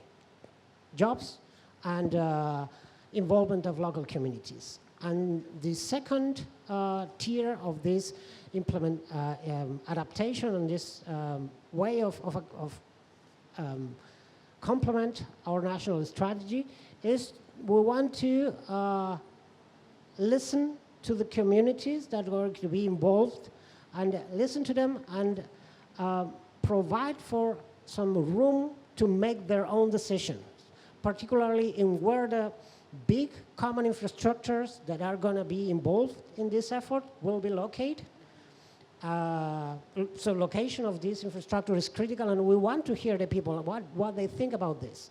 And we want also hear the local communities about how can we make this infrastructure serve more than just one goal, not just the productive goal. So I don't know how much do you know about the hydrogen production, but it takes water. So you're going to need desalination facilities. These desalination facilities can also provide for water supply to the cities. Can they also provide supply for agriculture in those places that are having droughts? So those are kind of the questions that we want to discuss with the local communities regarding ports. Exporting ports are only going to fulfill a productive use regarding the exports of hydrogen, or are they going to serve something else? Are they going to be able to also ship other kind of goods? Those are the questions that we want to address with local communities. So we're very happy with our national hydrogen strategy. I think it was very successful in raising awareness and raising the interest of potential investors. Now we want to focus on industrial jobs that we're going to create, how are we going to benefit local communities, and we also want to hear the communities involved on how are we going to use this big infrastructure that are key for facilitating the next step in the production of hydrogen. Great.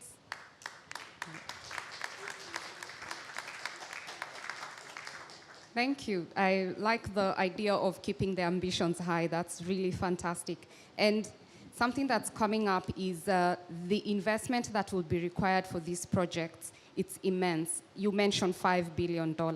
And I wanted to ask Dr. Hamgat, what are some of the initiatives that you have financing maybe Egypt and also other emerging economies in just stimulating the green hydrogen economy?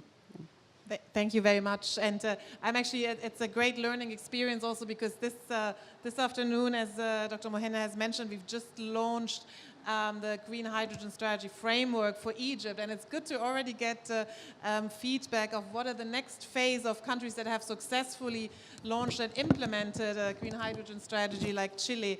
But I think the key for, so I'm a simple banker, so for me it also needs to make sense for the numbers that we put together. And I think one area where we do see initially you need the stable regulatory framework to build credibility and to reduce regulatory risks. So for this, you can't underestimate the work that has been done in the strategic regulatory framework. But then also on the next phase, you need to come together and blend finance and de-risk. Because ultimately, this is an incredible opportunity for all these countries that have the three key elements. They have renewable energy, they have significant gas, and they have a strategic location for this. So Egypt has all of these three, but still the financing requirements are massive. So what one needs to do is really bring together all elements of financing. So we are a development bank, so we hope to leverage financing from grant providers, so to really give a kickstart in de-risking. So the Green Climate Fund is very active, other concessional elements, but then also all of this needs to be wrapped together with really catalyzing large-scale private finance. So I'm glad that the G funds are here also at the COP. So I think we as a development bank, we sit sort of a bit squeezed in the middle between, you know, the grants that we mobilize to kickstart the pilot project, to get them off the ground, and then the commercial banks that we all need to scale to the massive programs that we heard from Chile and other countries, and the ambition that Egypt also has. So I think you need really all elements to make it work. Concessional, grant, development, commercial, and risk mitigation to kickstart these massive programs. But I think there are huge upsides and huge opportunities, and not just in green hydrogen, but also in all the derivatives, green ammonia, green methanol. And I think you need to also look at, it's not all about export. Markets like Egypt have domestic market. Today we signed a financing for the first green hydrogen project here in Egypt with Fertiglobe and Orascom, which is a fertilizer construction SPV with a solar company in Scatec that is really having the whole value chain and a holistic offtake. So I think these are the first tangible projects. They are small, But these are important projects to prove you can do it in Egypt, you can do it viably, you can bring everybody together, and then you can scale. For the scaling, you need really all the parties on the table, but I think everyone sees that there is an upside if you just structure the risk return in a way that everyone feels comfortable in the space they're in. Thank you. Fantastic. What we are getting from here is that there's the financing needed for it. Mr. Jonas Moberg, the Green Hydrogen Organization is running a campaign on 100 million tons of green hydrogen by 2030. The money is there, technology is there. What needs to be done to get us there, and what does this mean for policymakers? Thank you, Joyce. We work together, you know. Look, firstly, I really, once again, want to congratulate you. 8 agreements, $85 billion. These are an absolutely extraordinary achievement that you have managed to get this over the line here today, together with your colleagues. And we are aware of how incredibly hard you have been working at the ministry, at the economic zone, at the sovereign fund, with partners and others to do this. It is an amazing achievement, really. Now, yeah, let's give them another applause. And then on top of that, as you were saying, Heike, you have a really nice starting point in the framework. So congratulations to everyone. Clearly, the climate is not waiting. And for that, we need a lot of green hydrogen. As you said, Joyce, we need 100 million tons by 2030. That is a huge amount. We need to double just about everything between now and 2030. And when I say everything, I mean solar capacity, wind capacity. Of course, we hardly produce any electrolyzers today. That needs to go straight up through the roof. We are also seeing, and we have seen so many announcements this week, how the private sector is responding. So that leaves the question, just as Heike said, what are we, the enablers, doing to make it happen and to make it happen responsibly? And for that, we need, as you said, it's not just a matter of lowering the regulatory risk. We have to put the regulation in place. We have to develop the tools. And that is why this framework here is so important. That's why the things that Diego and his colleagues are working on in Santiago is so important. The project on good green hydrogen contracting, pooling law firms from across the world to rapidly bring together good practices from different places so we get faster to those bankable offtake agreements. That's why that is so important, to pull out the information that is now emerging in confidential relationships and then push it out into the public so we can truly learn from each other. And lastly, also, if I may, on the we need standards and certification schemes. And that is why we think that the green hydrogen standard has such a key role to play. And for those of you who know it, it's not just a standard about the emissions profile. It's, of course, also trying to address precisely the things that Diego was mentioning about community engagement, of bringing them along, of bringing that trust.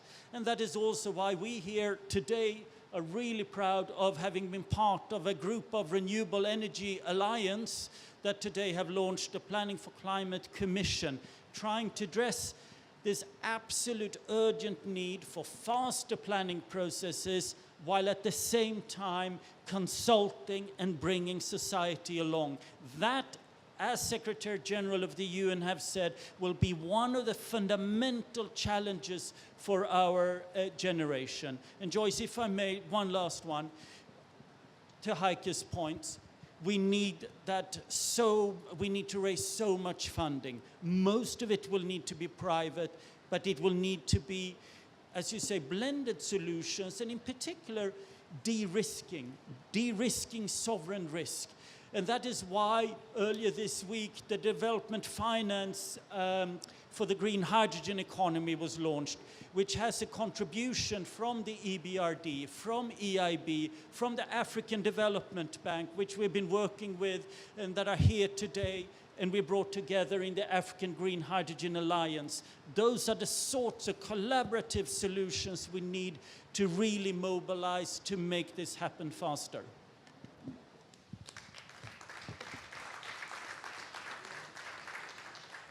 Thank you. Collaborative solutions. Mr. Claudio Facin, as a technology company, maybe you could share with us how will green hydrogen then be integrated into the energy systems, considering the renewable energy that will be required to produce the 100 million tons by 2030? Thank you. And I think a lot has been said in terms of the massive task that we have in front of us to complement with hydrogen what is the future decarbonized energy system. The way we look at it is three building blocks. Number one, in order to have that energy system decarbonized, is continue to massively drive renewables as a source of energy. The second one is that with renewables, we need to electrify. We need to electrify as much as we can the demand, therefore electrify sectors such as transport, industry, buildings, and of course, as we all know from an engineering standpoint, direct electrification is the most efficient way to use energy, primary energy that is generated. The third one, though, is that we need to complement direct electrification with other sources of clean energy, because not every process, not every application that we have today, there is a way to address with electrification. And hydrogen, and of course green hydrogen, comes into play as a complement to that equation of renewables and electrified energy system. Now, we all know that from a technology standpoint, the technology is already available today to generate hydrogen.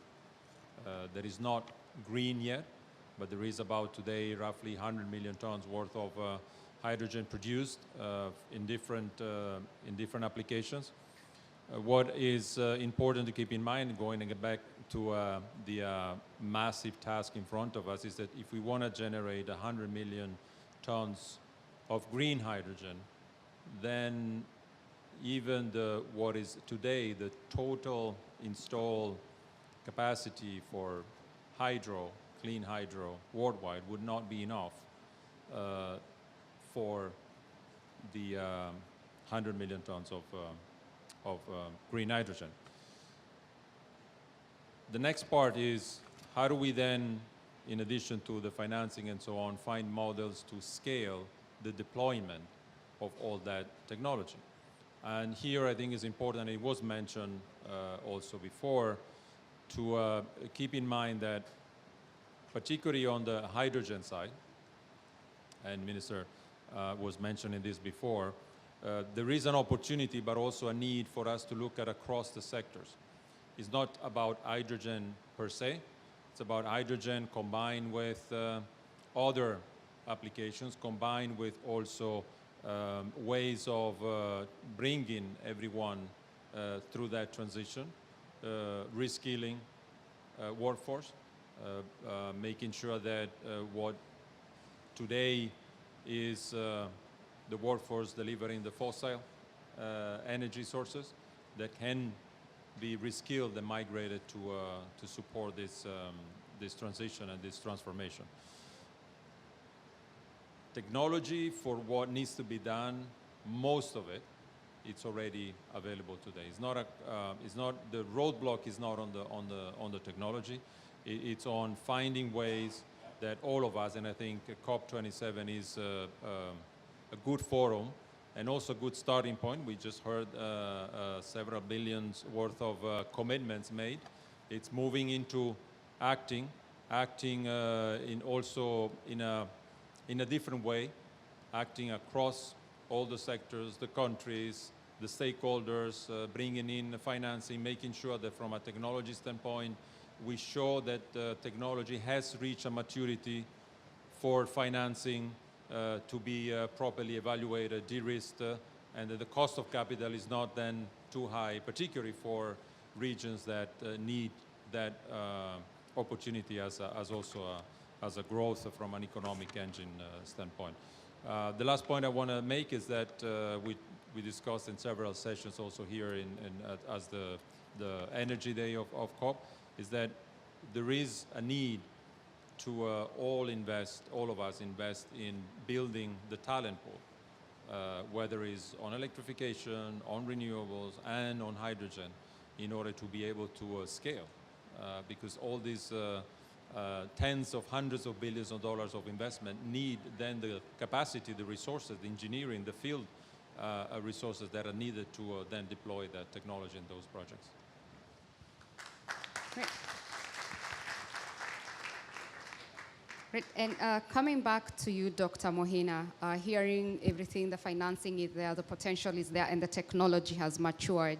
And we can't echo enough how well you've done with the progress so far. I just wanted to hear from you really, what are your plans about the scaling up the renewable projects in Kenya as far as infrastructure is concerned?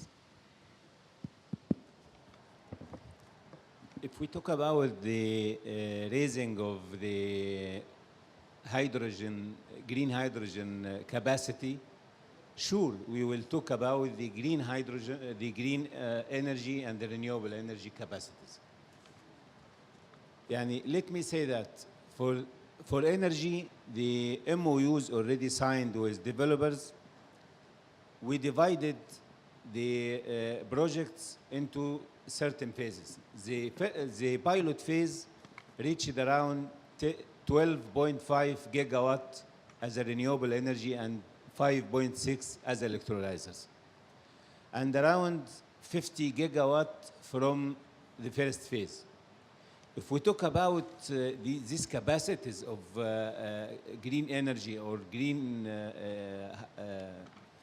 hydrogen, it is a very challenge for infrastructure in Egypt, including transmission lines, including the pipelines, including exporting facilities, and so on. If we talk about or focusing on the transmission line capacities, we are studying now to maximize the capabilities and to support our transmission grid to be ready, to be capable to absorb this amount of electricity in the near future.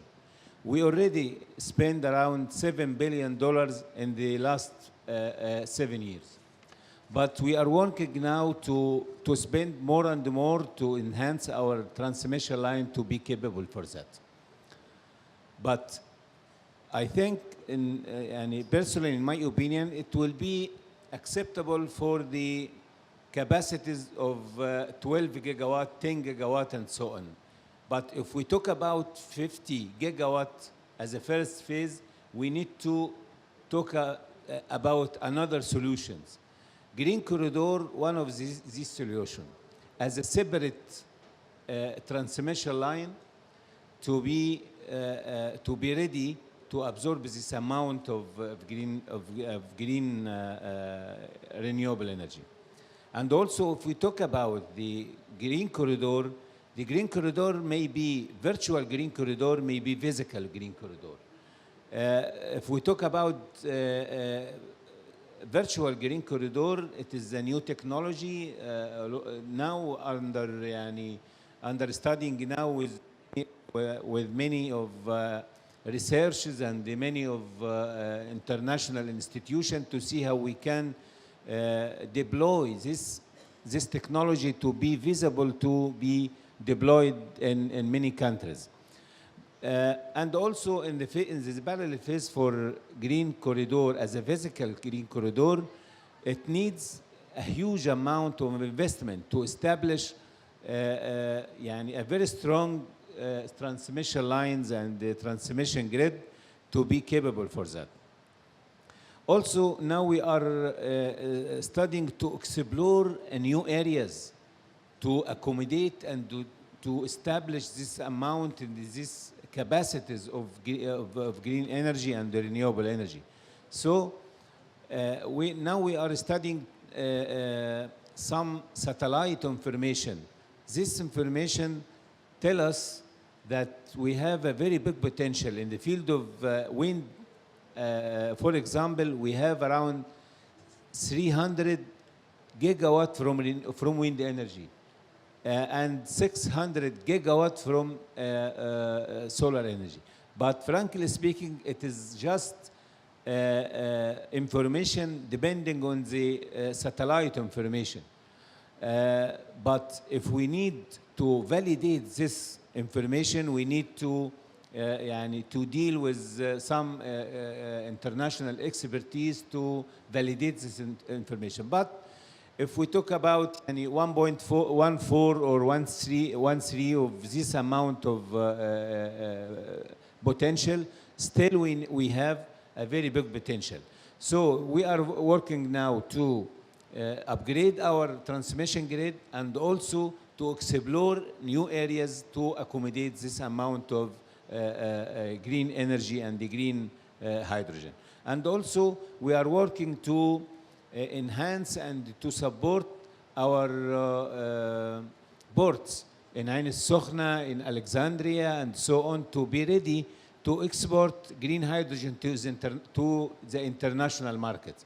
It will be very important for us. And our strategy include many of sectors which give us some recommendations how we can put many investments and to enhance and to support our capabilities in the field of ports and transmission grid. Thank you.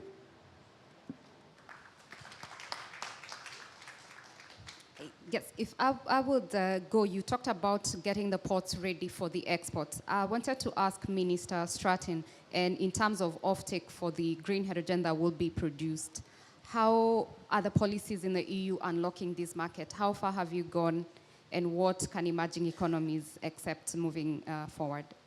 Yeah, ports are of course essential, and we are in Belgium blessed with our biggest ones, 3 ports. We have Antwerp, Bruges, Zeebrugge, and Ghent. And those of you that maybe don't know Belgium, Belgium is a small country. It's at an energy crossroads, and the port of Zeebrugge is at this moment in time, it's an LNG port. And so in the past, we have built LNG infrastructure, LNG capacity, also a gas pipeline infrastructure, and it makes us today one of the strongholders on the European continent. Because it's this port of Zeebrugge that is now transporting all the LNG capacity to Germany. We export twice the volume that we consume internally in Belgium. And this is what we've done in the past, but it's exactly what we are deciding today to do for the future. And let's use these same ports to create a European gateway to these new molecules. And so we have in Antwerp and also in Ghent, we have a large industrial clusters. We have a petrochemical industry, we have steel making, and these are the products, the half products and the materials that we need in the energy transition. We want to quadruple in Belgium our offshore wind, so that means that we need tons and tons and tons of steel. Steel that we can make even in Belgium, if we can make it in a green way. And to have carbon neutral steel, we will need green hydrogen. And green hydrogen that will be shipped through these ports. And so how to enable this infrastructure is first and foremost, we are now building this infrastructure. So we have already almost in place, we passed it at cabinet level, a hydrogen law to clear and define roles and responsibility of the different players. Because let me be very clear, if today in Belgium we can help Germany, it's because we are honest brokers. We have pipeline infrastructure that has open access and is non-discriminatory. And that's the same that we want to do for hydrogen. Build infrastructure that can be used in a non-discriminatory way. And this is the most important thing to unlock the market, because I've heard, and that's not the first time I hear this is what we are often told, is to have a clear and a stable framework. And a clear and a stable framework starts also on, for example, an energy day at COP and at an implementation COP, because it's defining our trajectory, 1.5, to keep it alive, to have implementation in place. So that means, and I'm talking to the bank now, that why invest in oil anymore? Why would this will be stranded assets, but the assets that we will be building for green hydrogen won't be stranded assets. Not now, not in the future, and not many years ahead. And so this is the stable framework that we are offering, and we are very, very, very serious about it. And then if we, as Belgium, are the gateway to the European Union, that means that we can attract a lot of green hydrogen to Belgium. And so that means that there is a big market, not only a Belgian market, but also a European market, because the first interconnection that we will do from Belgium is again to Germany. So if you supply sun and wind under the form of green hydrogen or ammonia, then you will supply not only to the Belgian market, but also to the German market, to these large industries available. So this is a mutual beneficial story. We have witnessed firsthand that on the European continent that energy is used as a weapon, but now we have sun and wind, and this is an enabler for peace. So those countries who have large and huge quantities of sun and wind are the brokers, the peace brokers that we need.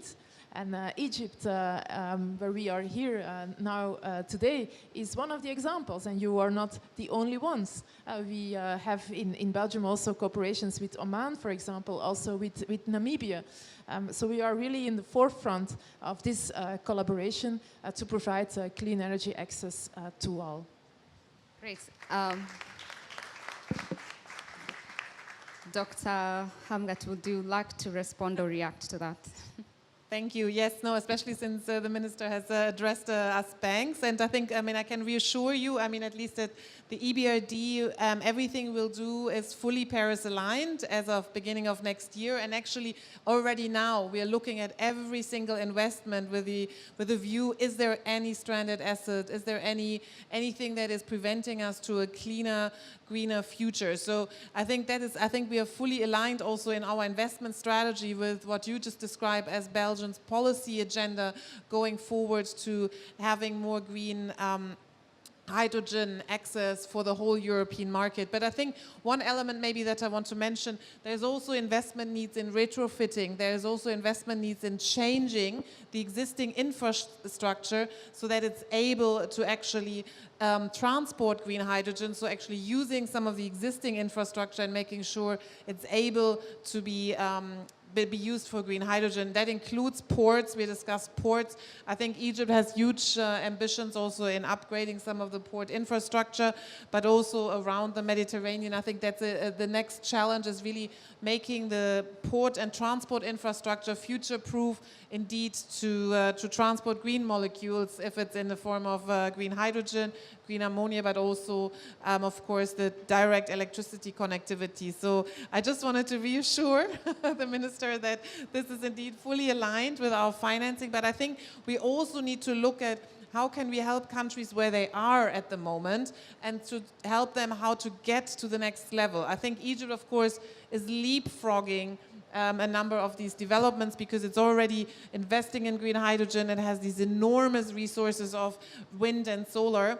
So I see there's a huge opportunity already to invest in the technology of the future without needing to retrofit. But I think there's still opportunities, of course, to help other countries on that journey. And maybe in this context also, I'm incredibly humbled and proud to support Egypt in their Nuafi energy program, whereby they've committed to decommission 5 gigawatt of inefficient gas-fired power plants and commission 10 gigawatts of new wind.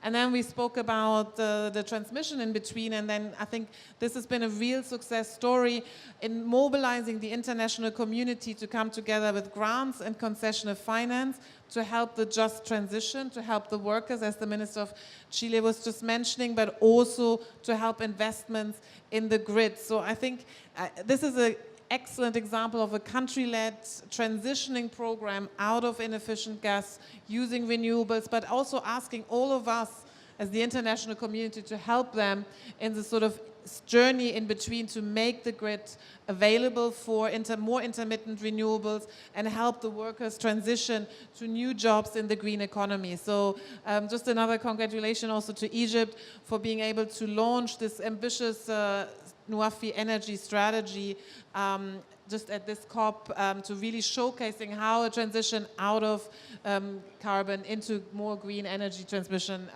can be realized. Thank you. Thank you for that comprehensive response. You just concluded on talking about the jobs that will be available in this space. And Minister Pardo, Chile is one country that is really committed to ensuring that these large industrial projects are really benefiting the people. And we really like to hear some of the policies that you have adopted, and just, yeah, what can we learn from that? So I will move that in a second, but let me say something about the retrofitting, because that's something that governments have to push a little bit harder. I mean, it is not just good enough to create a new industry and leave the other one, the old one, behind without use, or transform it in something that is just useless, like a museum or something like that. We have to intentionate both processes to overlap. We are working on that. We have just essentially two poles of development in Chile. One is in the north, in the desert of Atacama, in which solar radiation is very good. But it is also a place in which mining is very strong, and generation to mining, electric generation to mining, was traditionally provided by carbon, but coal fuel plants. So we're trying to intentionate that the birth of the hydrogen industry overlaps with the decay of the carbon industry, and physically overlap. So ports are very important. We're working with Bruges Antwerp. We have an MOU with Bruges Antwerp. We also have with Hamburg and with Rotterdam, trying to understand what our counterparts are going to need, because we want to retrofit this carbon import ports in order to export ports for hydrogen. And in the south, we are doing pretty much the same thing. There is a state-owned oil company whose operations are going to slowly decreasing, and we want to replace that industrial facilities, also the ports that were used for import oil, now will be used to export hydrogen. The oil platforms will be used for offshore wind generation, and but really just trying to create the new industry out of the old one. So no jobs are lost, but better new jobs created, but like revamping the communities that are going to receive this new industry, other than located just a couple of miles away and forgetting about the other people involved. I think that's critical. And just answering your question really quick, what other things can be done? Well, I mentioned before, the common infrastructure has to serve various purposes. It's just not good enough to create a port that is exclusive for hydrogen export. It's just not enough to have a desalination facility that feeds on hydrogen facilities. We need to create other uses for this infrastructure that benefits the communities involved.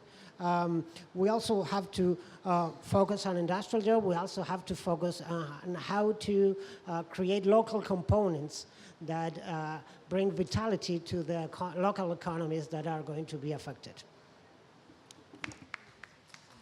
It's maybe on the retrofitting, I agree that you said maybe to put a lot of focus on it. It's exactly what we do. So most of the efforts will be in the retrofitting of the existing pipeline infrastructure. And if we create new infrastructure today, which we will be doing just a small piece between Belgium and Germany, this will be hydrogen compliant from the first day.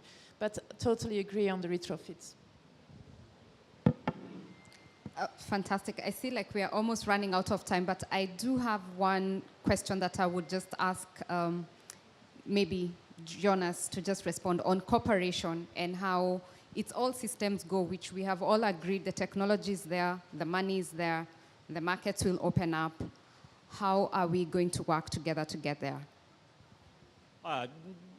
I think that always, everywhere, we just need so much more collaboration. And I think a lot of it will have to happen in the countries themselves. And I think that Egypt is going to be a good example here now. We've got already some 10 development banks that are talking to at least 8 of the 16 or so that there are framework agreements with. So I guess we would love to sit together with Henke and her colleagues and the Egyptian host and say, how can we do that together?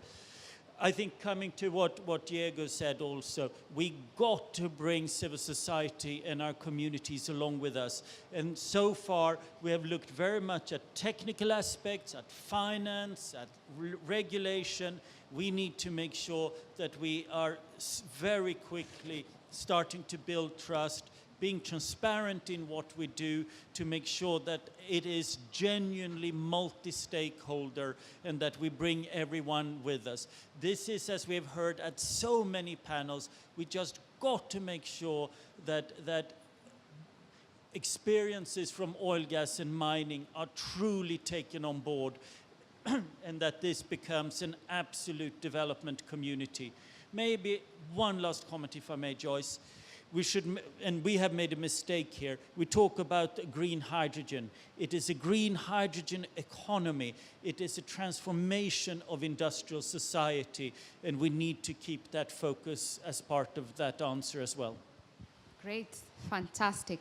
Mr. Claudio, kindly give us your reflection, listening to this conversation from a private sector perspective. How is this green hydrogen really plugging into the energy systems as we close?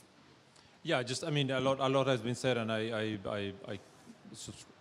kind of highlight what was just said about we need to think about a green hydrogen economy. And as part of the entire decarbonization of the system, it's clear that there is a complementarity in electrification, in the renewable resources. There is a lot about repurposing of the existing infrastructure. There is, I think, from a technology standpoint, there is still some work to do, but that's part of what we need to work on in terms of technology, in terms of innovation, and making sure that once again, in order to do all that, we have to continue to invest in education. We have to continue to invest on and part of that is bringing everyone along in that journey, is to create the basis so that everyone is motivated to study, to learn how to drive this green economy forward. Amazing. Thank you so much. Thank you to all our panelists and for all the great insights you've shared. We are bringing everyone along and we are really doing this. Thank you for joining us. Thank you to the COP Presidency for organizing this, and I think we'll transition to the next session. Thank you.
Good afternoon. Let's get started with the next session, please. May I ask the panelists for the next session to come on stage, please? Hello. Hello. Nice meeting you. Nice meeting you. Pleasure. Please, free seating.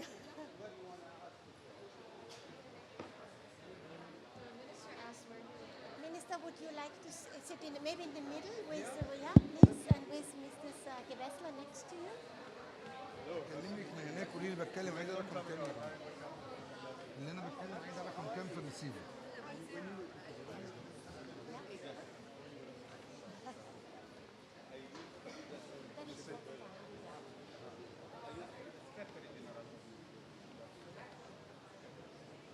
Please come on stage, then we can start. I have a plane to catch.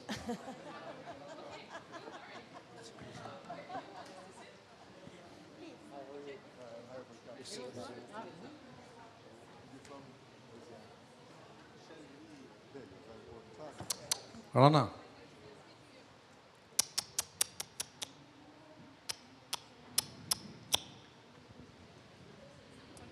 We have two micros?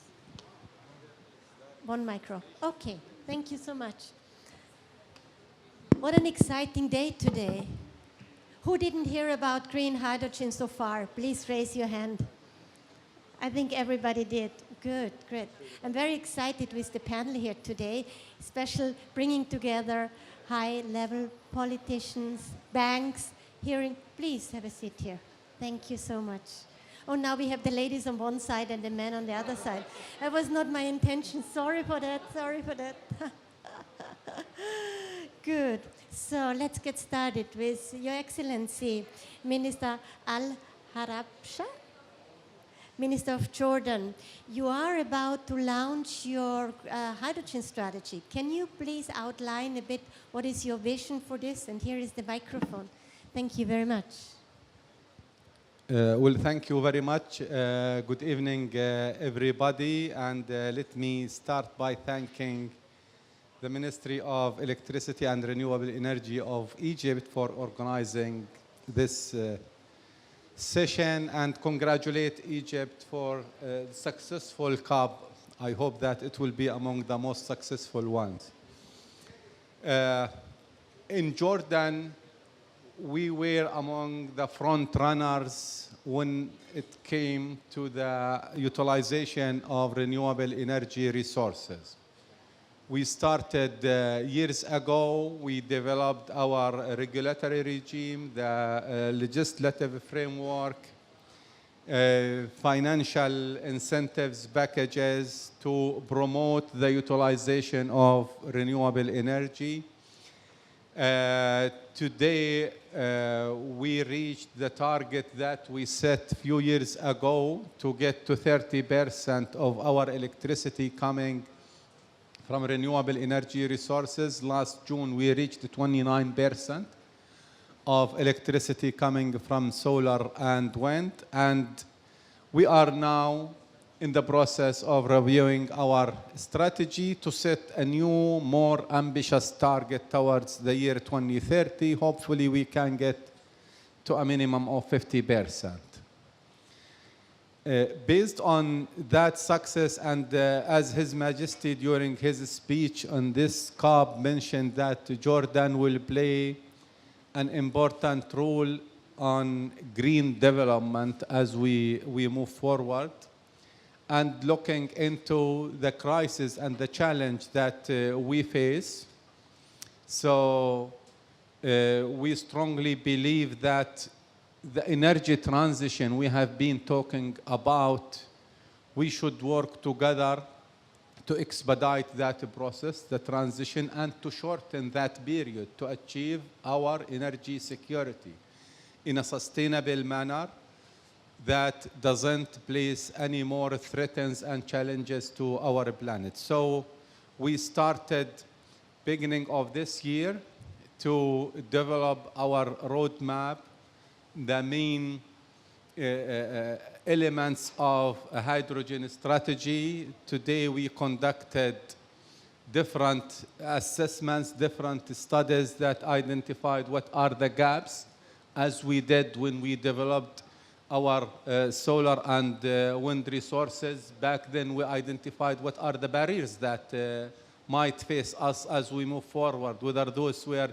commercial or financial, administrative or legal barriers, and the technical ones. So we did this exercise for the hydrogen. We did an assessment for the market. What are the potential sectors that might use green hydrogen, like blending some of the green hydrogen with natural gas, use it for refinery, use it in transportation sector, use it to produce green fertilizers. We produce fertilizers from phosphate and potash. So to produce more of, or to start producing green fertilizers. We are in the process of finalizing our strategy. Also, we are working with our partners, friends from the World Bank to develop the legislative framework and what are the different requirements, whether those regulatory, safety, environmental regulations for this industry to be developed. So we are trying to put in place an ecosystem where such industry can be born and grow as we move forward. So with the abundance of green energy resources that we have, those became very well mature. I think we can play an important role as we move forward and promote Jordan as a center for green energy production and transmission. Thank you. Thank you very much, Minister. Round of applause. I think this is really an excellent start. Fascinating. You mentioned also the technology parts that are significant to take into consideration when shaping your strategy. So I would like to come further to Your Excellency, Minister Gewessler. In Austria, you have launched already the hydrogen strategy, and how do you see the role of innovation and technology transfer, technology innovation in all of this? And is there any recommendation you could give for African countries and other developing countries? Let me start by thanking you for bringing us together on this crucial topic. And when you've followed our two interventions, I think it's not giving one side giving recommendations to the other, but actually sitting together on a panel and learning from each other and seeing why, and trying to understand why we approach things maybe slightly differently, but still work towards the same goal. So as you mentioned, we published our national hydrogen strategy in June this year, and it has exactly the same ambition. We see with our climate goal, becoming climate neutral by 2040, we have decarbonization gaps. And we need to fill the gaps. And hydrogen, green hydrogen, can be one of the major tools to fill the gap. And where do we identify those, or where do we see we need to go in an overall system? I would like to give you 3 points that for me are most important from our national approach. So the one thing is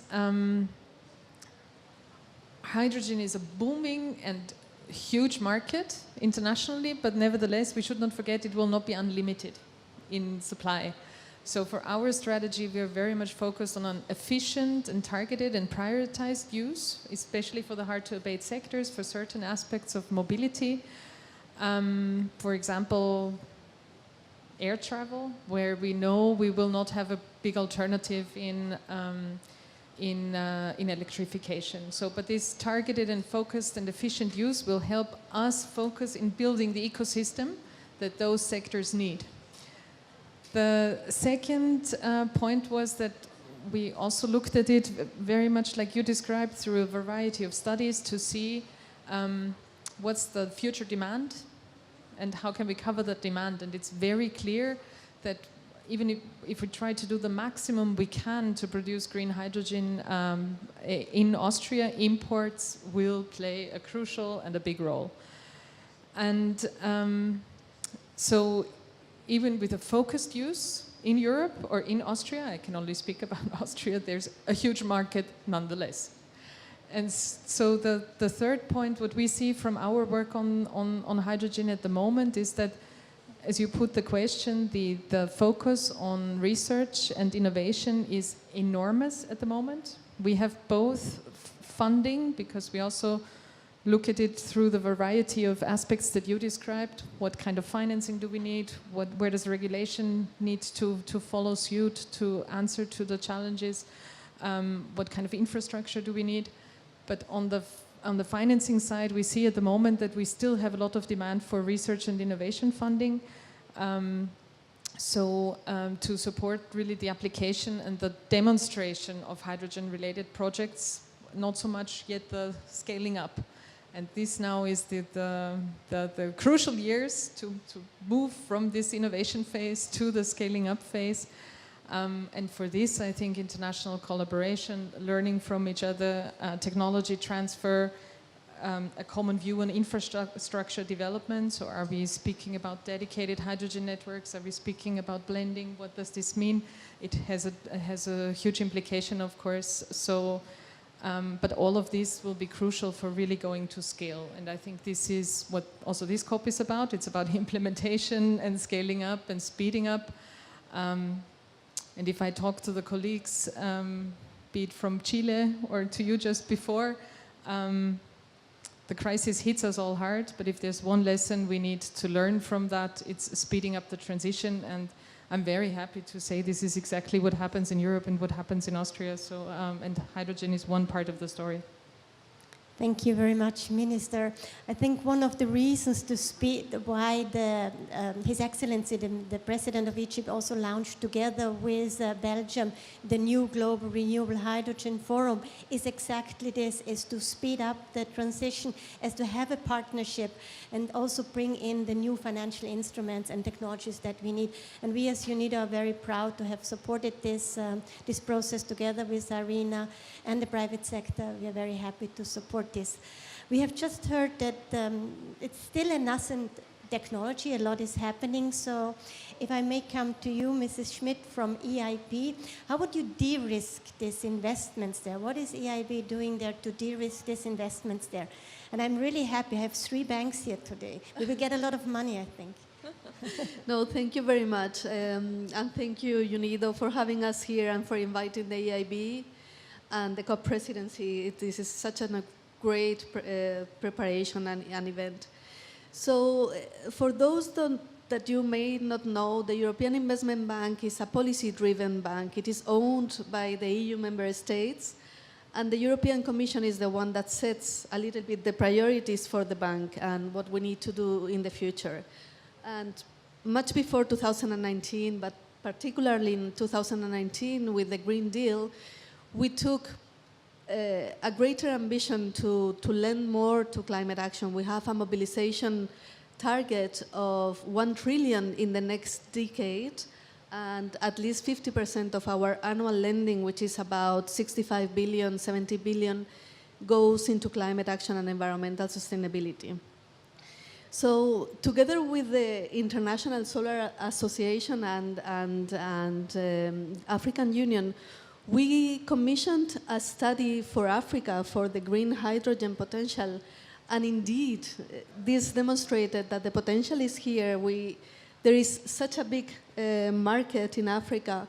By 2035, this study said that with a 40 billion market potential, we could generate up to 50 million tons of green hydrogen. So EIB is very supportive of all this development, and in fact, this week here in COP, we have signed intention letters with Namibia, with Mauritania, with IDEAL, so we are already moving into this direction. So what can the EIB do? Well, we have a full portfolio of instruments and products to finance hydrogen. We also provide technical assistance and the development, the hand-holding, or the working together to develop market strategies and long-term decarbonization strategies.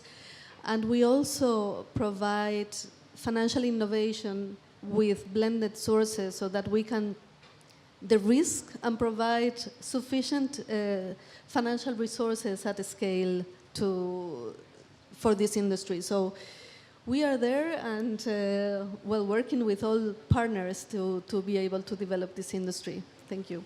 Thank you very much. May I now turn to the private sector. Bashir, CEO of OCI Methanol. You signed today some financial agreements, and you are a pioneer here in Egypt in already producing green ammonia. So what would it take you to really upscale from the current plant to many more? No, I mean, thanks, Petra. I think definitely demand application are the focus from our perspective, right? I think supply will come. I mean, we need to scale these technologies. Scaling these technologies will take a lot of work, as we have seen with our project here. I like to refer to our Egypt Green project as a leap of faith, really a very large R&D project for us to learn how to scale these projects, integrate them with our existing sites, and see how our plants react when we introduce these new technologies to them. And so I think there's still a big step to take from a scale perspective on the technology side, but really the focus needs to be on demand tech and scaling demand technologies, whether that be marine engines, vehicle fuel, continuing to blend our hydrogen fuels into internal combustion engines like we do today in Europe, and really figuring out ways to roll out these hydrogen vectors, whether they be methanol or ammonia, on a much larger scale from a fuels perspective. And we see a lot of good development from the demand tech perspective, but I think that is the one real gap we see in the market is from the demand side, because there is a lot of products being announced, giga projects, which create a lot of buzz, but really small scale projects like ours are necessary to prove that these technologies can scale, because we still have not seen gigawatt projects yet. And then the next step will be is finding homes for these products, because methanol and ammonia are existing markets that have supply-demand balances. And what we see now is potentially a big supply glut, because we aren't seeing the demand develop as much as we would like. And then I think definitely, like we saw today with the bridge financing facility that we signed with EBRD, there's a lot of innovative financing instruments that we need for us to be able to get this over the line. All of us as project developers know that getting to financial close is always a battle. And so innovative financial instruments like bridge financing, like subsidy and grant acquisition, like pre-development funding, R&D funding, are very necessary for us to really bridge the gap and scale these technologies. And so we were very excited to sign what we signed today as kind of a first step, but we really need to see the financial community and the banking community step up so we can really scale these technologies. Excellent, thank you so much. And as you have Mr. Boyd Carpenter just sitting next to you from EBRD, would you like to add on? I mean, you were involved very much in still defining the hydrogen strategy for Egypt. So what are you going to do to make it happen? Oh, thank you very much. Or how do you support it?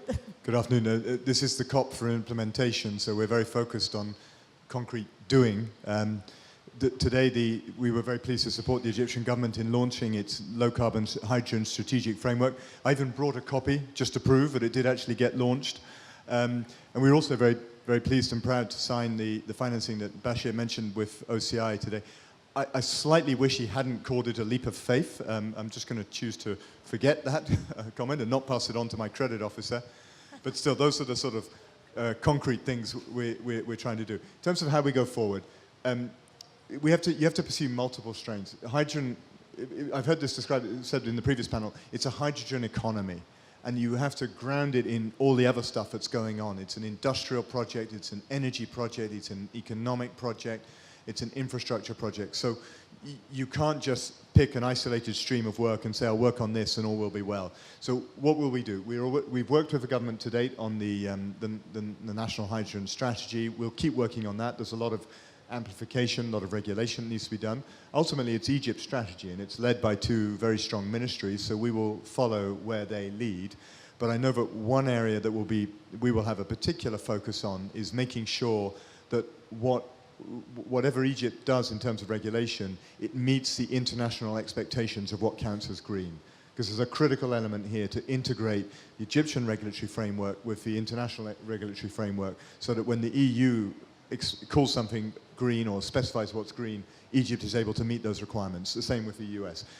So that's one element. We have a long-standing program with the Suez Canal Economic Zone, so we will continue to work with them to help them develop the infrastructure and the shared infrastructure.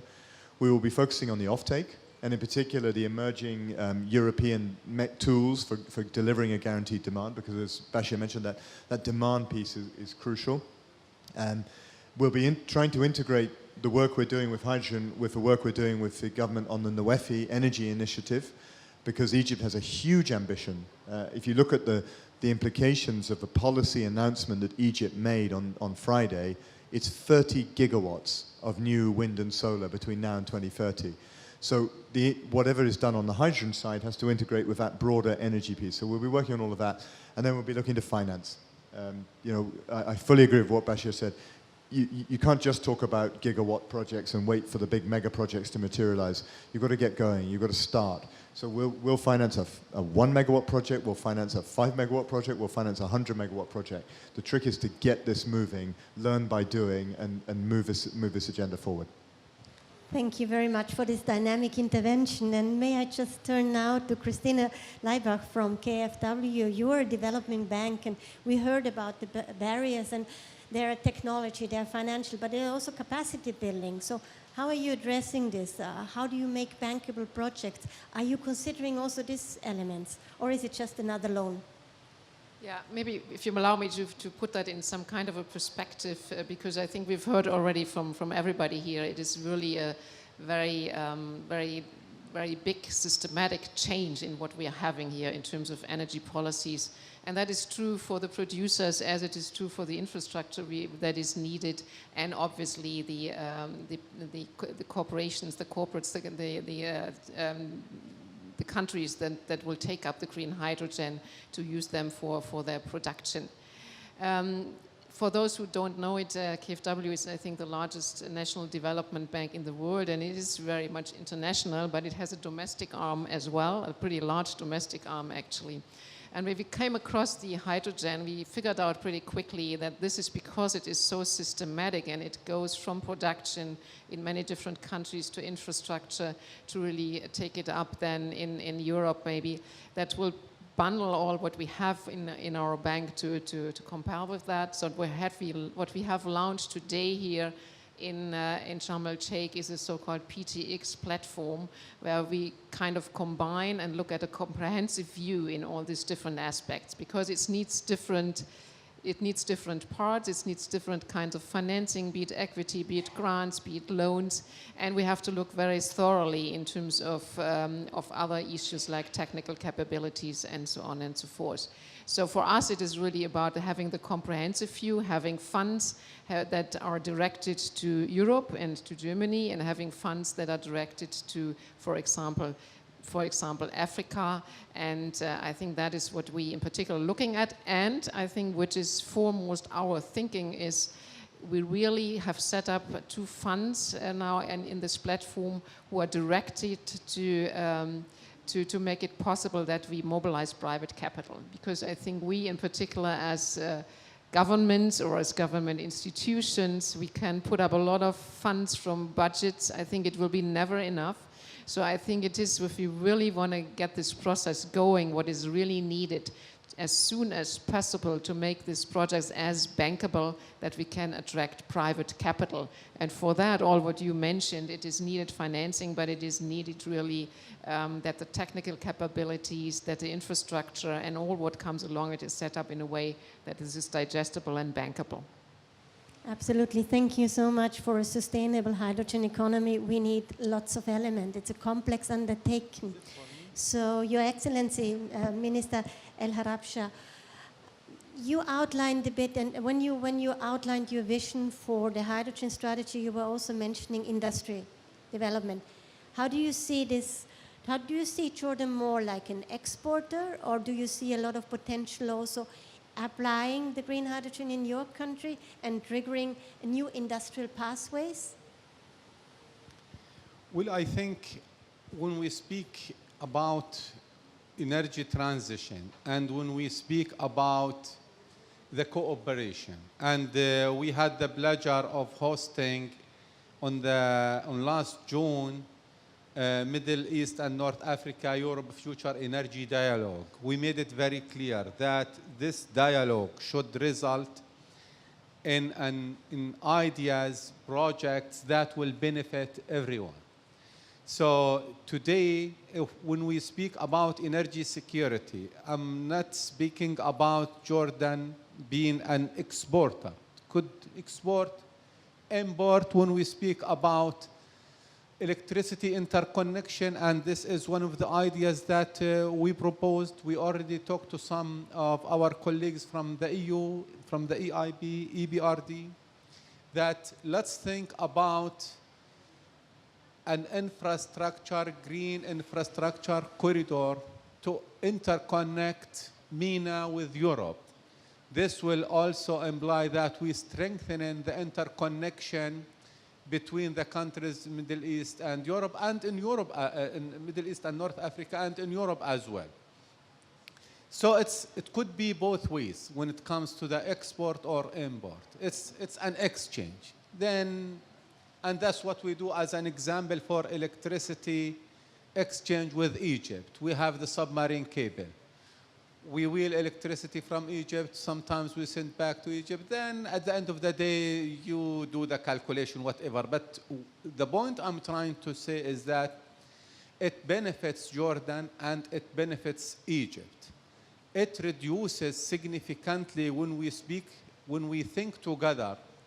It results in a significant decrease in unnecessary investment in infrastructure in terms of building some reserves sometimes. And instead of having within my electricity system 15% or 20% as a reserve, and my neighboring countries, every country builds that reserve.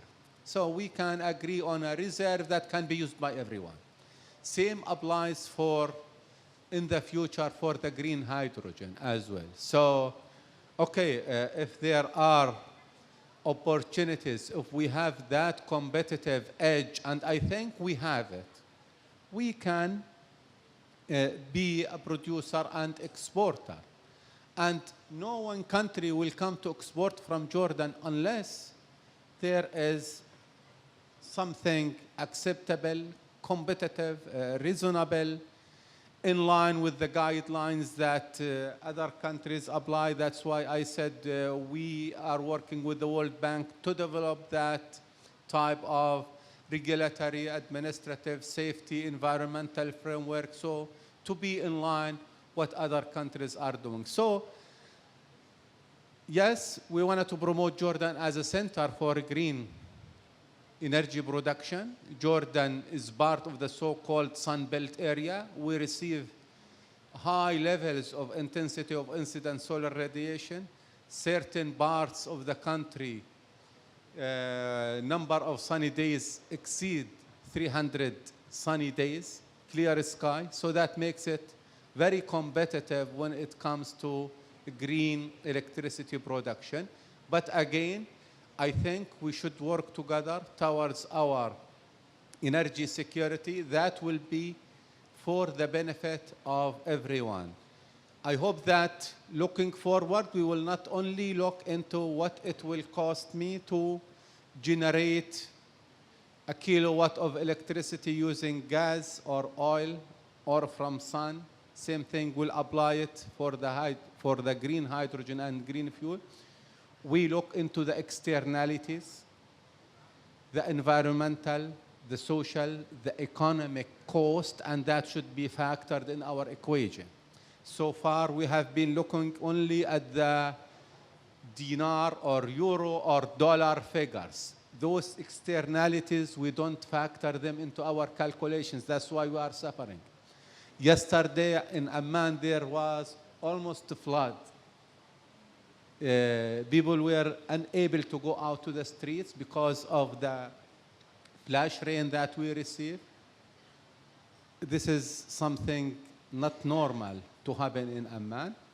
Today, climate change is a reality that we have to take it into all our plans, into all our calculations. Thank you.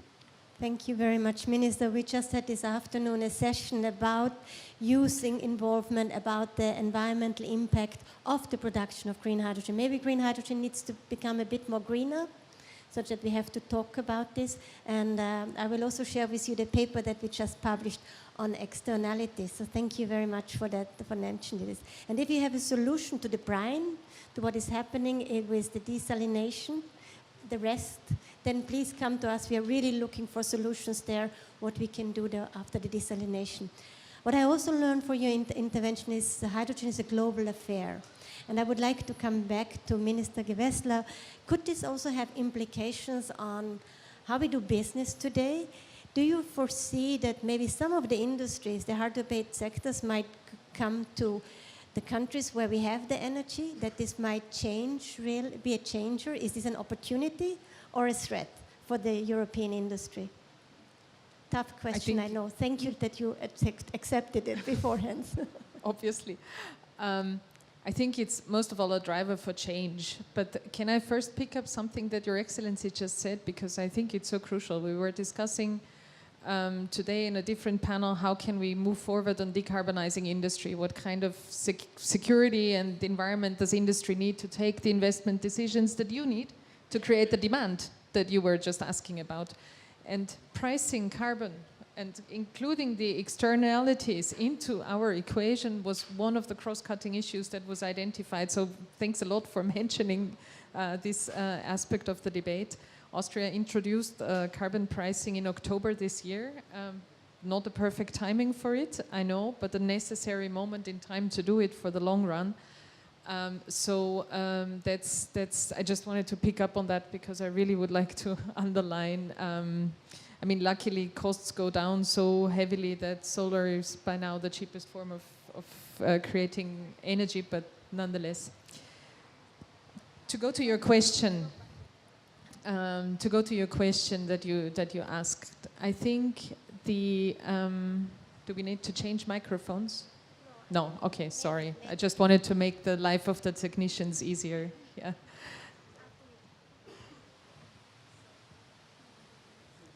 Okay. Thank you. Now we changed microphones. So, to answer your question, and you mentioned it first in your intervention, what we are doing now is really completely reshaping our entire energy systems.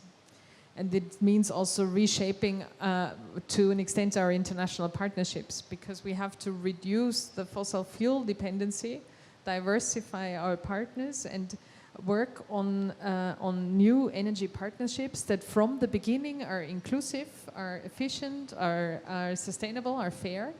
And this is what we are working on to really promote strategic cooperation in the field, to establish integrated supply chains. And now the answer a bit to your question, 2 consumption centers also in Europe and Austria to help us decarbonize our industry. Because already now we have energy partnerships that go a long way. They will be different, or at least they will for sure have a different energy carrier. And so this is what we need to work on. And I think this can really be a question of mutual benefit. It generates export opportunities for many countries, not just North Africa, but also Sub-Saharan Africa, for many other regions, yeah, because going back to your first question on opportunities for Africa. But it also, and I have to be so frank, we also see export opportunities for technology that we now develop and work on. But I think this could, if we build these strategic partnerships in a way that can be a foundation for mutual trust, then this can really be the building block for a long and sustainable relationship, and also for the benefit of all partners. So I'm very happy to hear about the different initiatives that try to kickstart this, about the EU and Egypt having signed, about your partnership that you just presented, so and all the work that's done in this field. And if I may add one factor still to the debate, and then it's a lot of the points that have been mentioned on the panel I can fully subscribe. So what do we need for the global hydrogen market to actually work? We talked about infrastructure questions, we talked about regulation, we talked about ramping up demand, intensifying international cooperation, regulatory barriers, or changing regulations to be hydrogen fit. I'd like to add one more point. I think that we often overlook. We also need to think about standards and norms, so that we have international standards and also suitable certification schemes for the production, the transportation, and the use of renewable hydrogen, because I think if we have a conversation about that, it's important we speak the same language. And so this is an aspect I think we also need to focus on the international arena. Thanks a lot. Thank you very much, Minister Gewessler. And I think the standards are really an essential issue. And I'm happy also to inform that we will launch in Vienna the first ISO technical committee that is going to work on the standard for, it relates to CO2 content, so we are shifting a bit away from the colors, but then to see what are we talking about? I mean, what am I selling? What am I getting? No, what we see at the moment is bilateral agreements, but not a clearly defined answer. Thank you so much. Bashir, talking about the green products, and methanol and ammonia are carriers of green hydrogen. So what is your work there? How do you see this in the decarbonization space? And how can we also drive this a bit further? You know, you have 3 banks here, don't forget. No, I mean, we've obviously been focused on building out our fuels business for 8 or 9 years now, right?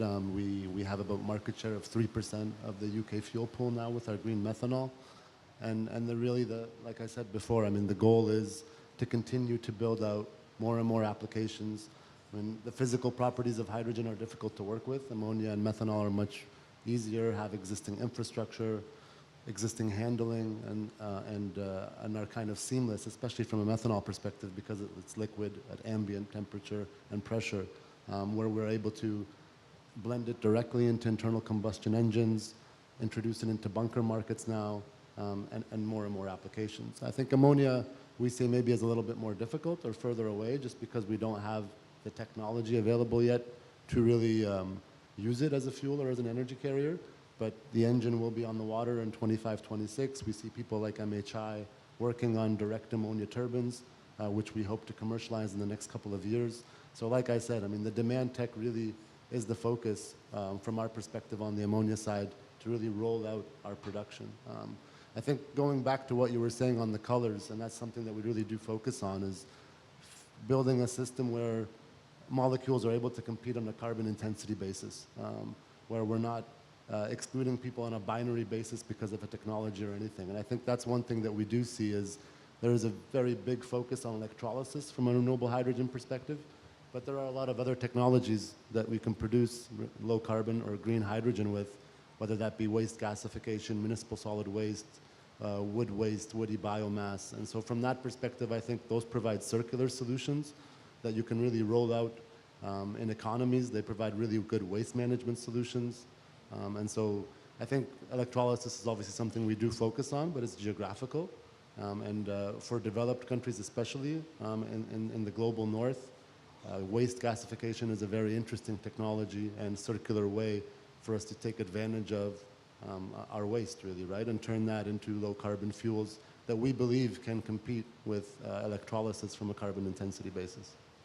Thank you, Bashir. Just one question. Ammonia and local fertilizer production. How will this work in Egypt? How much will you export? How much will you use locally? I think our focus now is to deploy that ammonia into energy markets. We see those energy markets, again, it's the demand side, right? The regulatory framework only really exists in Europe at the moment for us to really be able to justify the cash cost that we have on producing that very expensive green ammonia. And so what we see in RED 2 and RED 3 markets is that once these engines and these turbines are available, that we should hopefully get the netbacks we need on the green ammonia to justify what are a high investment cost and also high cash costs. I think that will be our focus. Obviously, we are focused also on decarbonizing the fertilizer industry, But at the end of the day, the farmer is always the last person that will pay a premium, as he should be, right? And so we need to really put regulatory programs in place to support decarbonization in agriculture, just like we have for decarbonization of fuels.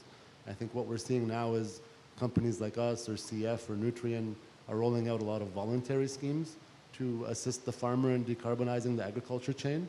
But we do need to see government step up and really create a regulatory program to decarbonize agriculture, because the focus is intensely on fuels and energy right now. And so that's kind of what we're trying to support with our discussions around with our voluntary programs. Hopefully those get rolled out on a more national regulatory scale. Yeah, thank you very much. So it's a matter of price, and let's not forget we also have a food crisis at the moment, not just an energy crisis, and fertilizer production plays an important role there. And I would like to now throw a questions to the three representatives of the bank here.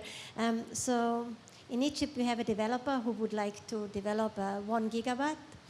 And what are you offering? So if I come to EBRD, what are you offering me? EIB, KfW. How do you differentiate? What can I get out of you? Is this a beauty parade, or is it I think I'm going to lose, aren't I? No, you're going to make it. You're going to make it. No, I mean, I think what all the banks are likely to say is well, I mean, why do you go to a bank? You go to a bank for money, not good company. So I think development banks and indeed financiers generally want to support green hydrogen. Right? It fits very well with our mandate. It's a long-term infrastructure play. So of course, intrinsically, we want to finance it. The questions that are going to be asked are: is it a bank? Can you bank these projects on a limited recourse or a partial recourse basis? And I think that will come down to a technology question. So we know that one part of the technology, the renewables, is completely bankable. We know that the electrolyzer technology is also intrinsically bankable and well understood. It's the integration that is the challenge. And I think we're not there yet. We'll have to see in the coming years. I'm confident we will get there. I mean, the project finance industry has proved that it can bank pretty much anything eventually, but it will take a little bit of a while. I think the really interesting question is the demand side. Where is there a bankable offtake? Because we're used to a renewable energy sector which sells a very simple product. It's a kilowatt hour. It's on a take or pay basis, and we know that there's a long-term demand, and we have a market acceptance, and we have a regulatory acceptance for giving long-term offtakes. When you get to the green hydrogen ecosystem or energy or economy, you're in a much more complicated market, and you're in a market which is much less comfortable with the idea of long-term offtake. So I think in our mind there are two critical things. One is shifting the fundamental economics. I could not agree more about carbon pricing. Again and again and again, you come back to the fact that the more carbon pricing you have in the system, the more powerful the economic incentives for these investments. And then the other thing is, where are the CFD schemes, the guaranteed offtake schemes, that will give you some form of price certainty? So I think what's coming out of the Commission, what's coming out of the German H2 Global scheme, will be really, really important. But also, which are the industry players that have the balance sheet and the appetite to give a long-term offtake? So bottom line is, I think we have a technology challenge, we'll get there, and we have an offtake challenge, which is a really interesting and difficult one. And when we talk about offtake, how many years? How many years do you want the loan for? If you give me a 5-year offtake, I'll give you a 4-year loan. Okay. Give me a 20-year offtake, I'll give you a... Hang on a minute, I thought you said it's not a beauty parade. No, I mean, I think like all these things, I mean, you need revenue, you need some degree of revenue certainty. We have precedents. I mean, the oil and gas project finance market didn't manage to get to a point where you could rely on merchant offtake. So in the case in some power sector, but I think in an emerging market like this, you'll need an offtake which exceeds your loan tenor. Thank you very much. Ms. Schmidt, do you also see it like this? EIB, what do I get from you? No, I would say, in addition to what Harry was mentioning, is that we offer partnerships and in two senses. So we very often work together as multilateral development banks or financial development institutions. Because, for example, in the case of EIB, this is a crowding bank. We never finance more than 50%. So we need to partner with others to come and meet the financing needs of these projects. In particular, the other side of the partnerships I wanted to mention and thanks to my Danish colleague here with whom I had a very interesting discussion yesterday on energy efficiency in Cairo, is that the EIB is player on both sides, on inside the EU and outside the EU. So it is a very synergic discussion, this one that we are having today, to bring both forces together. I mean, the needs of that your Excellency, you were mentioning, together with the desire or the ambition of countries outside the Union. So in that particular, I think we can offer an additional strength in that sense. Thank you very much. And when you look at the financing, would you also entail the whole supply chain, or where are you coming in? Are you coming in with providing a credit for a plant, or are you looking a bit further down the line? No, like all bankers, we would prefer the less riskier, but we also are supporting the technology. I think that in green hydrogen, there are bits of the supply chain that are mature and are commercially available, but it is the integration of all these bits that needs to be tested and proven. So we could provide pilot financing to demonstrate that this is working. So the first thing that we would like to see is that the technology works in the full value chain, and we are ready to support that bits. Thank you very much. Ms. Leibach, KfW.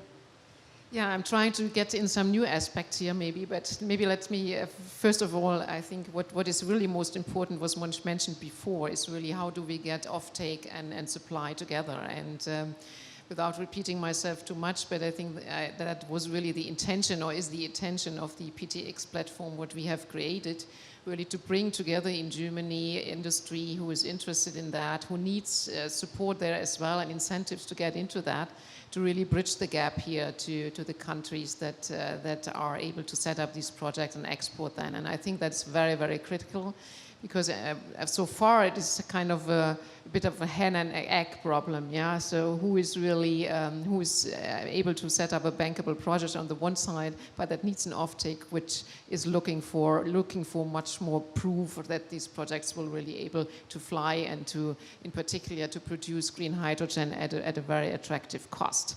And to add one more dimension, I think, where is the role for all of us, and I think that really needs integration and European cooperation, is the infrastructure in between, yeah, because somehow hydrogen has to get from point A to point B. And there I think we'll have some work ahead of us in terms of how we set up the infrastructure within the EU. Might it be in terms of pipelines or other things, which is really at its core an infrastructure intervention, which governments have to make a decision how much that is promoted from seen as a public project, or is it a public-private partnership, and how is the financing to be set? But that I think is very, very important. And then the other part is how do we get the green hydrogen to Europe? I mean, certainly you can think about shipments, but you can think about pipelines too. And that again, I think, needs really investment. It needs understanding of the sector, and it needs again people. It needs, again, businesses that understand that this is forward-looking and an attractive business to invest there. And otherwise, and I think to prove that all at the time is a challenge, but I'm in that sense quite hopeful, because I've barely ever seen so much initiatives in something new as it is now, and from governments and in Africa, in the Middle East, as well as in Europe. And I think if we bring our ideas together and get into kind of a good cooperation, then this should be manageable within the next years to come. Thank you very much. I think Minister Gavesla would like to come in. If I might add one or two sentences, and the wish to the banks. I mean, we're sitting here at the COP, and aligning finance flows with the goals of the Paris Agreement will be a core task for us, otherwise we'll not manage. So I just wanted to pick up, because I started the standards debate, and then it came around, the colors matter. It's, you might name them differently, but at the end we need a climate neutral hydrogen market. And so that's why our strategy is focused on the renewables side because there's no technological maturity for anything else that doesn't get us stuck in a dead end, but is actually a pathway to the future. And so just to add that wish to the wish list that we gave you on the on your way. Thank you very much. And Minister Harabshid, what are you expecting from the banks, from your country? Well, listening to the banks, I don't want to react, but since you asked, now, again, had we done something more than what we have done when it comes to energy, to climate change, maybe we wouldn't face the severe challenge that we face today for the energy crisis, among other aspects that we are suffering from that I mentioned that we don't account for sometimes. Do we need to wait to submit bankable according to the existing standards and existing definitions of bankable feasibility study for a green hydrogen project, or we can do some compromise? When we in Jordan first signed the power purchase agreements with the developers, we paid 12 piasters. That's in today's exchange rate, something like 20 euro cents. And we knew back then, 3-4 years down the road, it will be 10. But we were willing to take that risk. And I think unless we start doing something, not a very large scale, we start implementing some projects, then we learn by doing. Then we learn how to implement those projects, how to roll them over, how to increase the size, how to spread them across number of countries. Then we start talking about the mass production, benefit from economies of scale. Then you apply your stringent definition requirements of a bankable feasibility study. The off-takers, we always say that supply derives the demand. If there is a supply today of green hydrogen, you might find some buyer, but if it's not there, so I think that's something that we should be, all of us, banks, countries, private sector, should be willing to take some risks, maybe to be something more initially so that we start and the wheel starts rolling. Thank you. Thank you very much, Minister. I think you're speaking to my heart, because what I see the last 2 years is really, we are not advancing really. I mean, we're here now, but it goes far too slow. And I'm not a very patient person, so how can we get faster there? How we can bring it down faster? And I think, Harry, you wanted to come in there.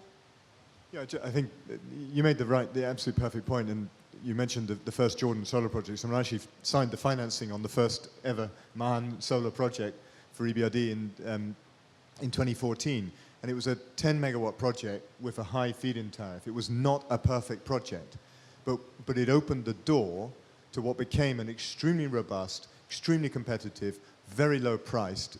I mean, the Jordan renewable energy sector is the success story of this region, and it was. There's always a fear of let's not do something because it's not perfect. You know, let's wait until we've got it absolutely perfect. And at the time, you know, your government had the courage to just say, okay, this isn't perfect, let's go for it. And the outcome was a good one. And I think you're absolutely right. It's what we've got to do in this sector. We've just got to do some projects and know that they will not be perfect. That's a reason to start relatively small. But we absolutely can't be held back by this idea of let's keep refining and refining and refining until we've got the absolute perfect project, because we'll be here at COP37 still discussing the 5 gigawatt super amazing project we're about to finance.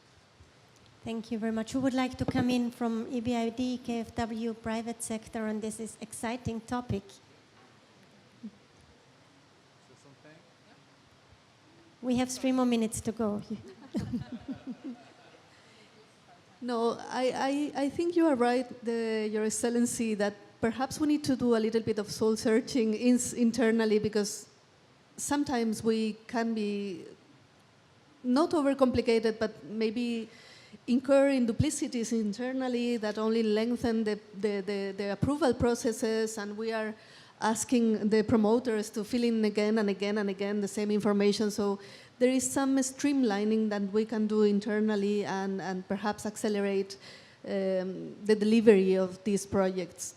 And yeah, I think we have a learning curve also. Perhaps the first ones are a little bit steeper, but then, you know, as we gain comfort as financiers in this industry, then we will start, hopefully, delivering much, much quicker. Maybe I can add something to that. I think, honestly, what we, I think, more need all is a more kind of a collaborative approach, because what we have done in terms of projects so far is very often we work in a very sequential way. You start with a feasibility study, okay, that might be needed in any way.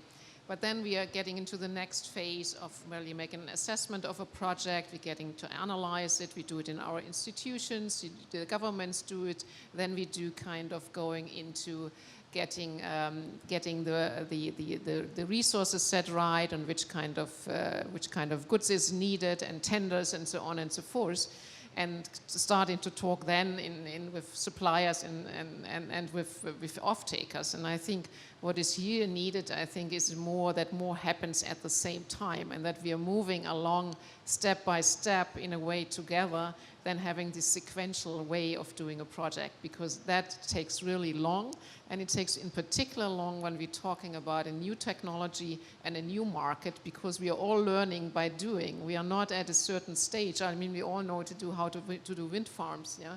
That's not anymore as complicated, to be honest, yeah? But to integrate the whole system, the green hydrogen production and all what discussed here, I think it needs more really a collaborative thinking. And I think then we can move forward much quicker than we ever done in any other infrastructure initiatives. Mm-hmm. Thank you very much. Bashir, would you like to add something from the private sector to this? One more minute, no. Oh, we have more time. Thank you so much for the answers. No, I mean, I think, again, I think project development is very difficult, right? Especially when you're working with a brand new technology that hasn't been proven at scale, integrated into these new facilities. And so I think we need to find a new way of doing things to a certain extent, right? We're all trying to run before we walk. And I think, you know, what my colleague from EBRD told me around, or just said around, don't let the perfect ruin the good, right? I mean, there is blue technologies, green technologies. Carbon is not really a bad word. We will still consume carbon, but in a circular way, potentially, until we're able to get to the perfect technologies at the scales that we need them to reach our targets. And I think that's the important thing, is we can approach this in a very have a transitional approach to this, find innovative ways to develop these projects and get them over the line, because the way we've been doing things is just not going to work with these new technologies. And I think that's our focus, is how do we get things over the line? I think there are a lot of really interesting grant and subsidy programs that are now starting to really come to the fore. We really do like the way the US has handled things with production tax credits and investment tax credits, really rewarding people for the actual production, and very clear programs where we can understand them as an industry and access them.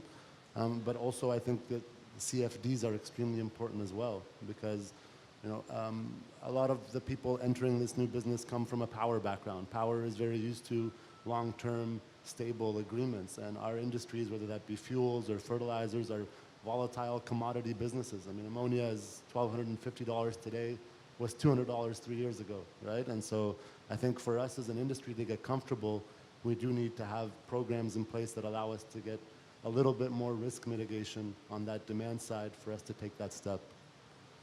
Thank you very much. What I hear from all of you, it's a global affair. We have to move forward together. We're also working with GCF, Global Climate Fund, Jeff, to complement the funding from the banks and hopefully get it further and faster.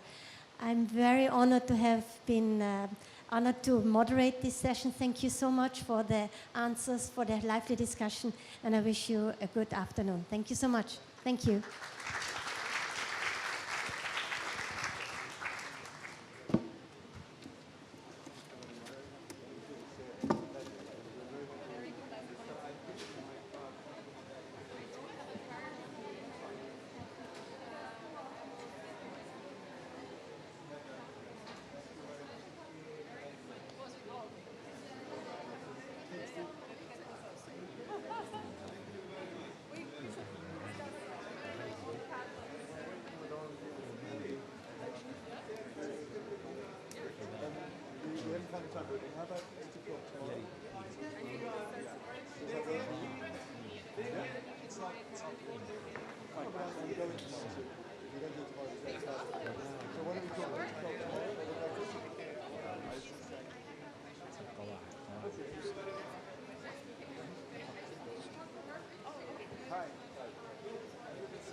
موسى وهارون عليهم الصلاة والسلام في فقال له قولا لينا لعله يتذكر. الله يعلم انه لا يتذكر. What? No, no, no. إذا فسر بمعنى الترجي هذا نوع منه انه ولد الخطاب مراعا فيه الآن المخاطب لعله وليس الكلام في الأول. Please have a seat. We would like to start our last session for the finance of the energy transition. Please have a seat. Dr. Ahmed Badr.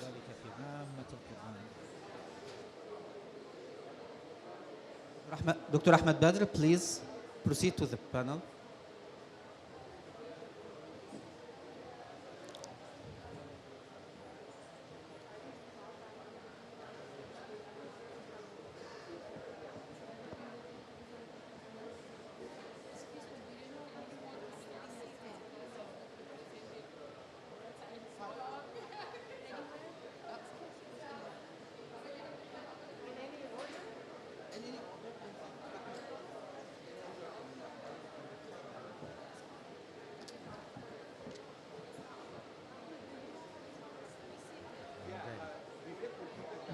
وهنا لعله يتذكر أو يخشى.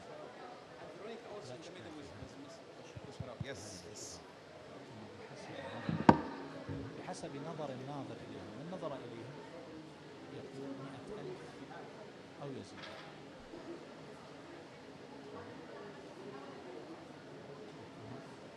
خرج هذا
I would say good evening.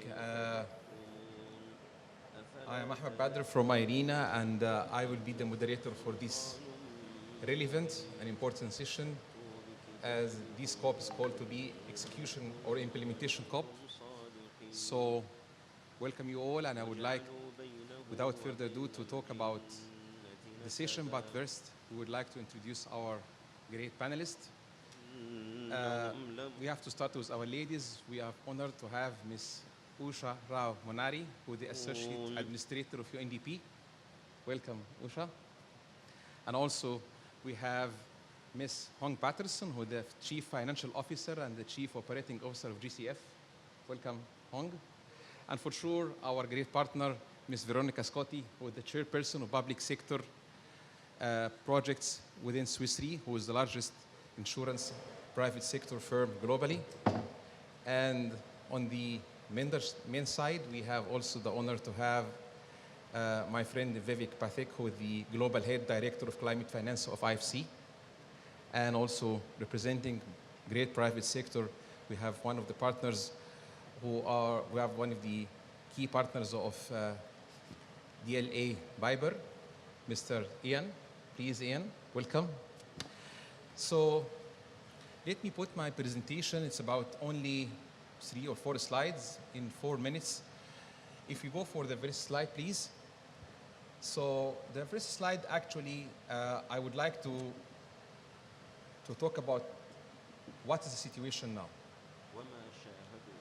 Over past 2 years, specifically since 2017, the global macroeconomic development have shown clearly that the importance of rapid shift towards resilient and sustainable energy systems is a key.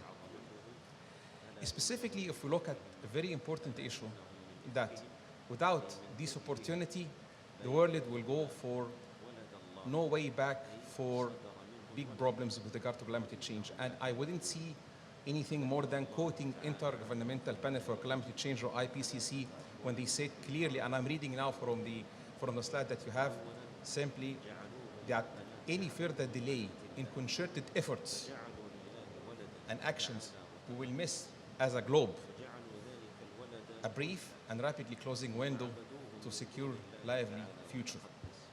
This is a very important message from the globe, and specifically on developing economies. Next slide, please. So if you look at these numbers here, that's basically IRENA World Energy Transition Outlook, and it's very clearly that in the 2021, the world have added 257 gigawatts, which is absolutely fine, but it's not enough at all. If we compare that with the pathway towards net zero 2050, that is really a big challenge. And to this moment, the only way for this avenue to move through is basically renewable-based energy transition. Renewable-based energy transition has to come mainly from private sector and through very inclusive partnerships and collaboration among all partners. And I will come to that in my questions.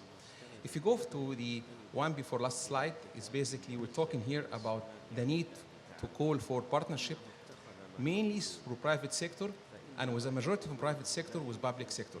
The role of private sector is going to be growing, not only on the part of investment, but more further about job creation and socioeconomic impact and SDG impact investing. And again, I will stress this point in my question with the respected panels.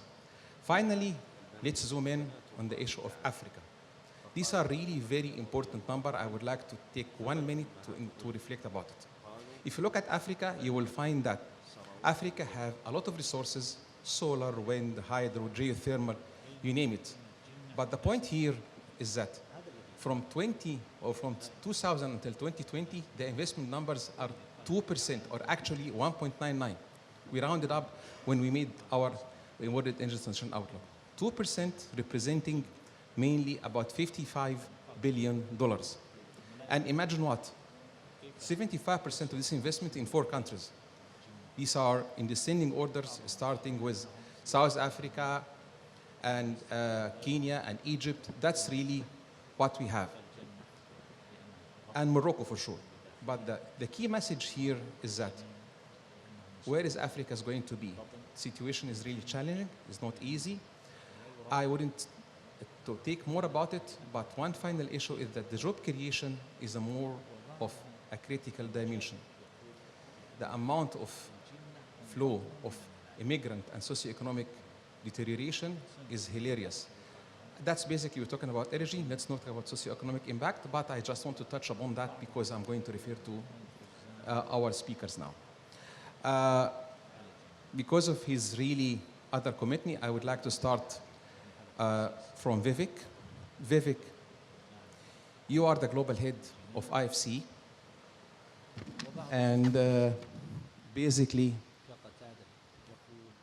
I would like to have basically your views on one thing. IFC started what we call it upstream business to call upon mobilizing a pipeline of bankable projects globally. And based on that, you started to initiate scale-up solar. Now, I believe that IFC made very good success with scaling solar. But what more needs to be done since we are in the COP27 of implementation COP, specifically for Africa? Vivek, floor is yours. Thank you. So thank you very much, Ahmed, and fellow panelists and friends.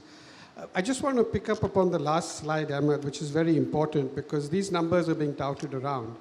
And I think we need to get behind the numbers. So I've been 24 years in IFC, and Usha will vouch for that.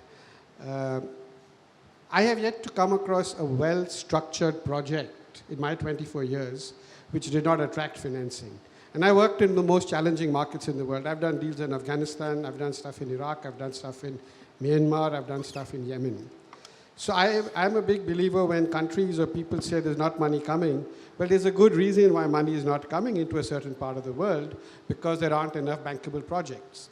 And I think that's why we set up Upstream, Ahmed, is to really work with countries, and the GIF has done a good job, but we need to take it up to the next level now. But really project preparation is key. You need bankable PPAs there. If you don't want to give termination, and it's a secular world. Capital is going to flow where it gets the best reward for a certain level of risk. Now, I think in all fairness, so what you need is governments to really step up. And the way Egypt has done it, the NUVEFA, the level of ambition that Egypt has shown is just remarkable, and my congratulations for that. But capital is going to flow to countries where there are projects. Capital cannot come to countries where there are no projects. So the question is, how do we work with those countries to create those projects? That, I think, is critical. So that's really what Upstream is trying to do. This is a long process. This is not going to happen overnight. But what we also need to make this happen is certain countries, even if they have the best structured projects, they are constrained because they have a certain credit rating.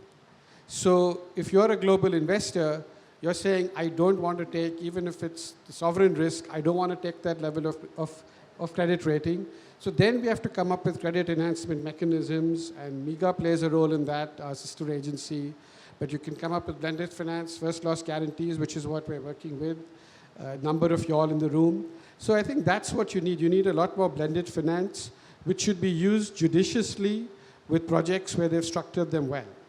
The last point I want to make is that I think we're really missing a trick because we are continuously talking about global capital.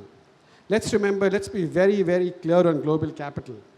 It comes in foreign currency, a hard currency. So whoever is borrowing it is going to be exposed at country risk, to country risk, to currency risk. I've lived that firsthand in Thailand, where the Thai baht went from 25 to 58 in a matter of 8 months. I've lived through enough currency crisis to know that in 20 years from now, when you're repaying your loans, you're going to be paying a lot more than the exchange rate at which you borrowed. So the taxpayer is paying that burden. And I'm curious to know what central bank governors are thinking if all these hundreds of billions of dollars flows into our markets. How is it going to be repaid? Where is the foreign currency to repay it? We cannot ignore that, I'm sorry, let's be blunt. Second is global capital. They don't want to take more risk, and that's my frustration. They want a certain risk profile. And I honestly think those are not the people we need to invest in our markets for climate. They should continue to invest in North America and the EU. Let them go. Because all these people, all they come and tell me is, please de-risk me, make it investment grade, and I want a return of LIBOR plus 3%. Well, that's fantastic. If I could do that, I would rather work with commercial banks. So I think we need to develop domestic financial markets. That's an absolute essential. We need to stop this reliance on money coming from overseas. It will come, it is needed, don't get me wrong. But by the time it starts to come, it's going to be a long time. And we've done that. At the IFC, we've set up a platform for 11.2 billion, where we mobilized large institutional investors, but they all wanted a first loss. We've been very successful with 2 green bond funds, and we're launching our 3rd one, hopefully next month, where again, all the commercial investors wanted a first loss. So we need to really develop domestic markets. We need to connect domestic pensions and domestic savings to energy, because that's the only way you're going to make things move at a pace. Once that picks up, I think global capital will find it easier to come in. But I would really say to make it happen, we need blended finance at scale, and we cannot ignore the domestic capital markets. Thanks. Well, thank you very much, Vivek. Actually, skinning the game by local market or financial local market is a key. And I believe that's very important to improve economies in the countries. And I will come to that really in the second round. I like what you're saying. And basically, we are going to have a couple of sessions during our General Assembly in Irina about how we can boom up and support local markets. But thank you. Let me start with on the other side, since we're talking about looking for local markets, the outreach to local markets is very needed. So if I'm looking now to Ms. Usha Munari, or Usha Rao Munari. Usha, you are coming from private sector, from Blackstone. But UNDP, one of the competitive advantages to UNDP is the huge outreach network, like World Bank. So how do you see the role that UNDP facilitating the financial local markets and banks to come and to invest more in partnership, which is very key, and collaboration with international financial institution MDBs. Please, floor is yours. Thank you very much, Ahmed, and thank you for inviting UNDP to be on this panel. I want to take off from where Vivek left off. You know, as from UNDP's point of view, not Blackstone's right now because I'm at the UNDP's, but UNDP's point of view, when we want to bring in non-traditional partners, as we call them, right?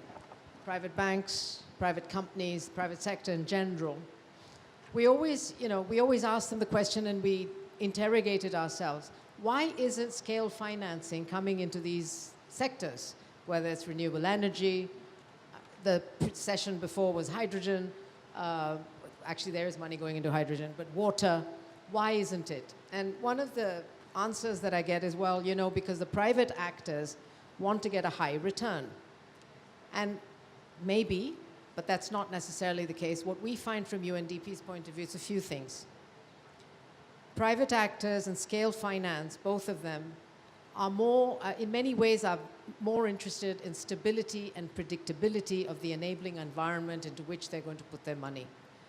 Vivek's point about plunging currencies and changing governments and changing laws and regulations is not conducive to scale finance anywhere in the world. That's first. Second, UNDP works in 170 countries. And so depending on the country, sometimes these spaces, all of the sort of climate-oriented spaces sometimes have a scale issue, meaning projects may be too small and they may not be, the private finance may not be interested in funding them. So the question becomes, how do you put in place aggregation mechanisms in order to bring in scale finance?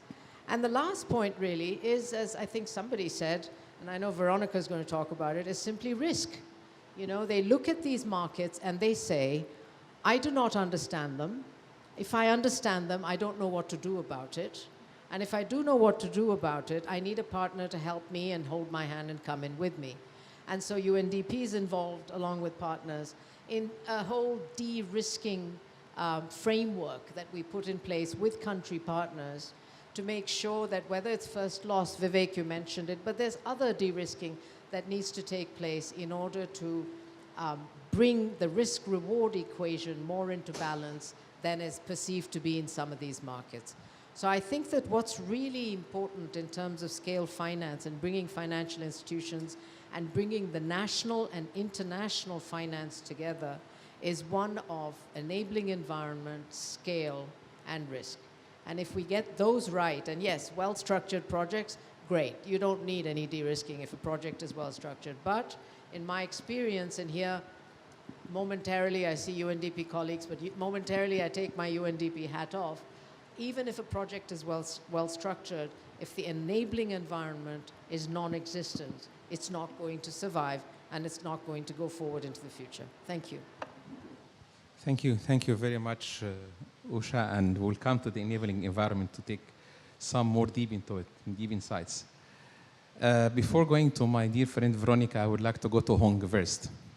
Hong, you are basically the CFO and the CEO of Green Climate Fund, which you have a global mandate as per Paris Agreement and even earlier. So the world is looking at you as GCF to say, how can you help us? And I'm sure any kind of final negotiation conclusion by the countries, they will look at what GCF mandate to add on. We would like to hear from you as setting the views from your key global mandate, how basically you are helping countries to come with bankable projects regardless of size, and given that most of the global world financial institutions are already accredited by you. Floor is yours, Hong. Thank you. Thank you, Ahmed, and thank you everyone for attending the late night presentation. So hopefully it will be worth your while.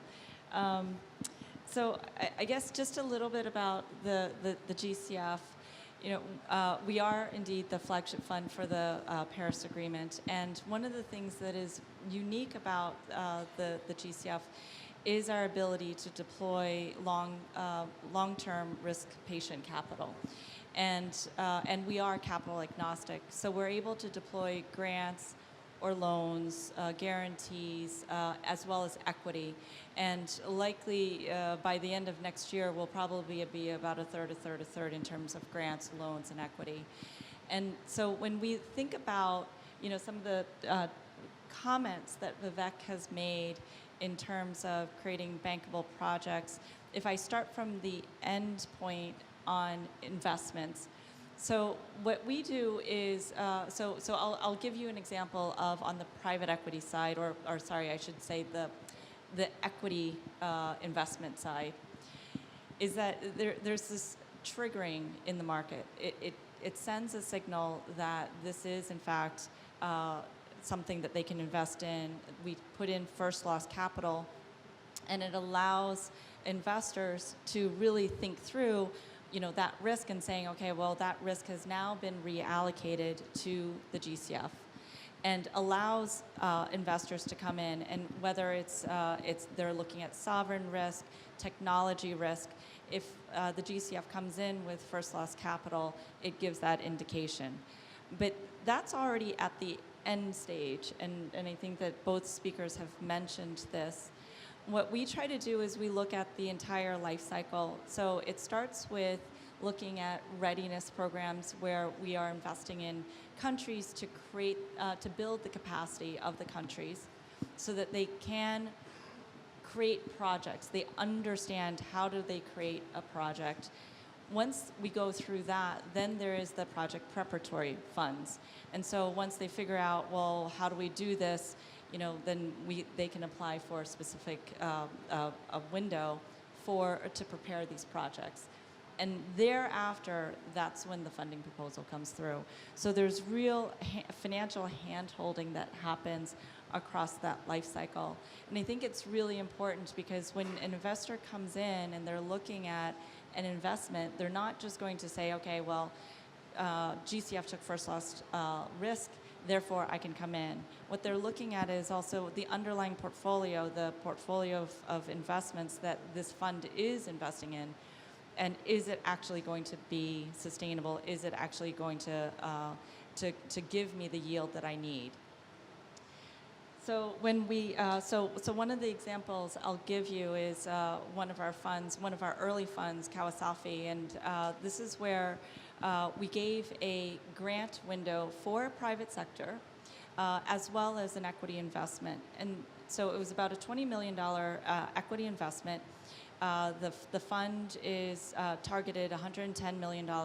And so you can see the, how we can leverage private investments to help support that public funding. So, and that is really, really important, as everyone knows. But then what happens at that point is that the Kawasaki Fund invested in off-grid technologies. And what's interesting about this project was that it's not the technology itself that was interesting, but that they were able to go into the individual communities to really support off-grid solar. And this is in East Africa. So they were, so there's 3 countries that they're targeting, Rwanda, Kenya, and Uganda. And so this is really to help them support these small communities and really bypass that having to fix the grid, but to go off grid. And so this is, so it is a really different business model, and it's not so much about the technology, but that innovative business model. What we also did was we gave them grant money, and that grant money really helped to think through, well, are there any other industries that we can go through, not just about the solar investment or the doing off-grid solar, but really thinking, well, could I go into microfinancing? Is there an opportunity to create a market here? And so this is where you can actually see that multiplier effect in terms of creating a bankable portfolio and then going right through to the life cycle. Well, Hong, what you're saying is music to my ear. GCF is always coming with paradigm shift, and really, this is really the meaning of innovative mechanisms. That's really financing innovation that needs countries to be having in the support of scaling up the renewable energy. We'll come back to it, but thank you, Hong. Now, since I'm a man from risk, let me come with the risk gurus, starting with de-risking and then the lawyers, who's always coming to slaughter everything. But let me start with how we de-risk, from Veronica first. So Veronica, you are the global player for de-risking projects. No need to talk about Swiss Re because you are quite known. It's like water in the banking world. So if you take us about your scale up of de-risking project and to send the message of comfort, how can you tell us, before going deep for the second round of discussion, about how de-risking processes will help scaling up the installed capacities for renewable energy globally? Veronica, please. Sure. No, and I like the idea of building comfort. It's kind of a thematic that we're all trying to address, right? So I hope you can take away 2 or 3 points here.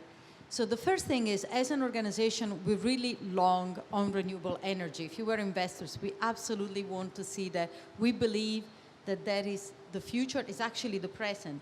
And why is it the present already today? Because we already have today, in most markets, but not in the markets where we want to see it, lower cost of renewable energy versus fossil fuel equivalent. So that's something that we've accomplished. With the energy crisis that has spun upon us, with the invasion of Ukraine, we actually have an opportunity, historical moment of acceleration in the renewable energy space. And so you're seeing big mobilization through, for instance, the Inflation Act in the US, the Repower EU, the work in Japan, in South Korea, China, India, all have made a very clear commitment, governmental commitment, to accelerating the deployment of renewable energy in their country states. So what that will lead, whether it is incentives or other mechanisms, will lead to a progressive, faster reduction of the per unit energy costs. So that's very, very positive. The third positive, because I like to speak about positive first, as you pointed out, Ahmed, just in 2021, we've seen a 9% increase in new energy installments. That's the equivalent of the whole of Japan, the entire energy power system of Japan. So we know we can do this at scale and fast if we want to. And we also have come to realize, thanks to the discussions that have been ongoing the last couple of years, that we need, that this transition is an energy system transition, is not just an energy production transition. So what that means is we need modern grids, we need to think downstream from the energy production. By lowering the cost of energy, we're actually accelerating electric vehicles. We're enabling, green hydrogen. So all of that these are all value chains that will be developed much faster when that input cost reduces faster. And of course, there is, given the crisis, also realization that we need to drive more efficiency in the demand of energy. And I'm seeing a lot of work in that direction. So for all these reasons, we're very positive that the transition is going to happen. The real question is where and how fast, right? So I'm going to be a little bit less positive now. Of all the money that I've discussed, if you take, since the Paris Agreement to date, and you strip out China, which has had its own domestic market, as Vivek said, has its own domestic market dynamics and therefore could afford it, you strip it out, emerging markets see a flat investment, 2015 to date. So the money is not going there, and Vivek has given us good reasons why. Affordability in those markets, especially in Africa, of renewable energy is still 2 to 3 times higher the cost of having those plants developed in Africa than it is in any other part of the world. And so there is clearly an access question. And critically, there are the structural issues that were mentioned before. So we find that between project preparations, permitting, the construction time, and even getting the skilled workers so you can get the economic benefit for the communities that will live off these value chains, on average, we're looking at 12 years. And permitting itself sometimes takes 11 years because there is no authority capacity to actually administer these projects in a timely fashion, which is the reason why, as Swiss Re, being the largest provider of risk capacity to renewable energy projects around the world, if we want to belong and make more investments and deploy more risk-bearing capital, we need to help with the acceleration of these projects going to market. And that's why we became members in ETAF. And ETAF, I want to share with you 2 minutes why we are hopeful about this initiative. It is an energy transition acceleration platform. What we hope to do together with the other partners is to bring complementary skills. So we want to put at use our risk engineering, risk knowledge, and of course, de-risking capacity, absorbing it through insurance instrument. But we also have partners that work on concessional finance and will offer first loss, as well as project preparation so that projects can be streamlined and taken to market much, much faster. And EDAF is hosted by IRENA, which is obviously, as it in the name, the International Renewable Energy Agency. For us, it's fundamental because they can help us build trust with over 160 member states that are part of the IRENA membership. And with that, we hope that this year we have $1 billion, but we want to get to $5 billion next year. And it's incredibly important that we work across the aisle. So collaboration for us is fundamental, because we know that all the structural issues that have been highlighted can only be addressed if we work with the member states to bring projects faster to market that are investable and therefore bankable. I know for sure that they are insurable because the technology is not a problem. The real problem is the purchase agreements, and that's a huge additional risk, a country risk-specific consideration that needs to be addressed by preparing better these projects and having better regulations. Thank you very much, Veronica. We'll come back to the issue of PPAs because this is the main line for de-risking. But now let's look for the private sector and the more important part for having any project coming to life, the lawyers. The lawyers, and actually DLA Piper is actually one of the global firms globally of dealing with de-risking of projects. You are one among the 3 on the world. So, Ian, from the perspective of international law firm, how we are taking de-risking of projects seriously, for sure including case presidents or CPs, but from the global perspective, how can you tell us what is the innovative measures that we need to include in any kind of PPA or structuring the project and risking them to move with the scale up of renewable energy. Ian, floor is yours. Thank you very much, Ahmed. Well, and thank you very much, everyone, for sticking around to listen to us this evening. I want to talk a little bit and approach this subject from a green hydrogen, green ammonia perspective, which is probably you've all heard a lot about today.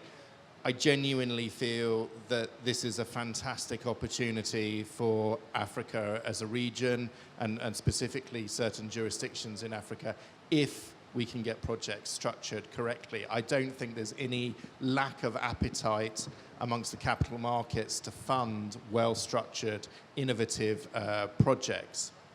And some of what I'm going to say, I've actually been fortunate enough to live firsthand. I've spent the last 2 years working on the NEOM Green Hydrogen project in Saudi Arabia.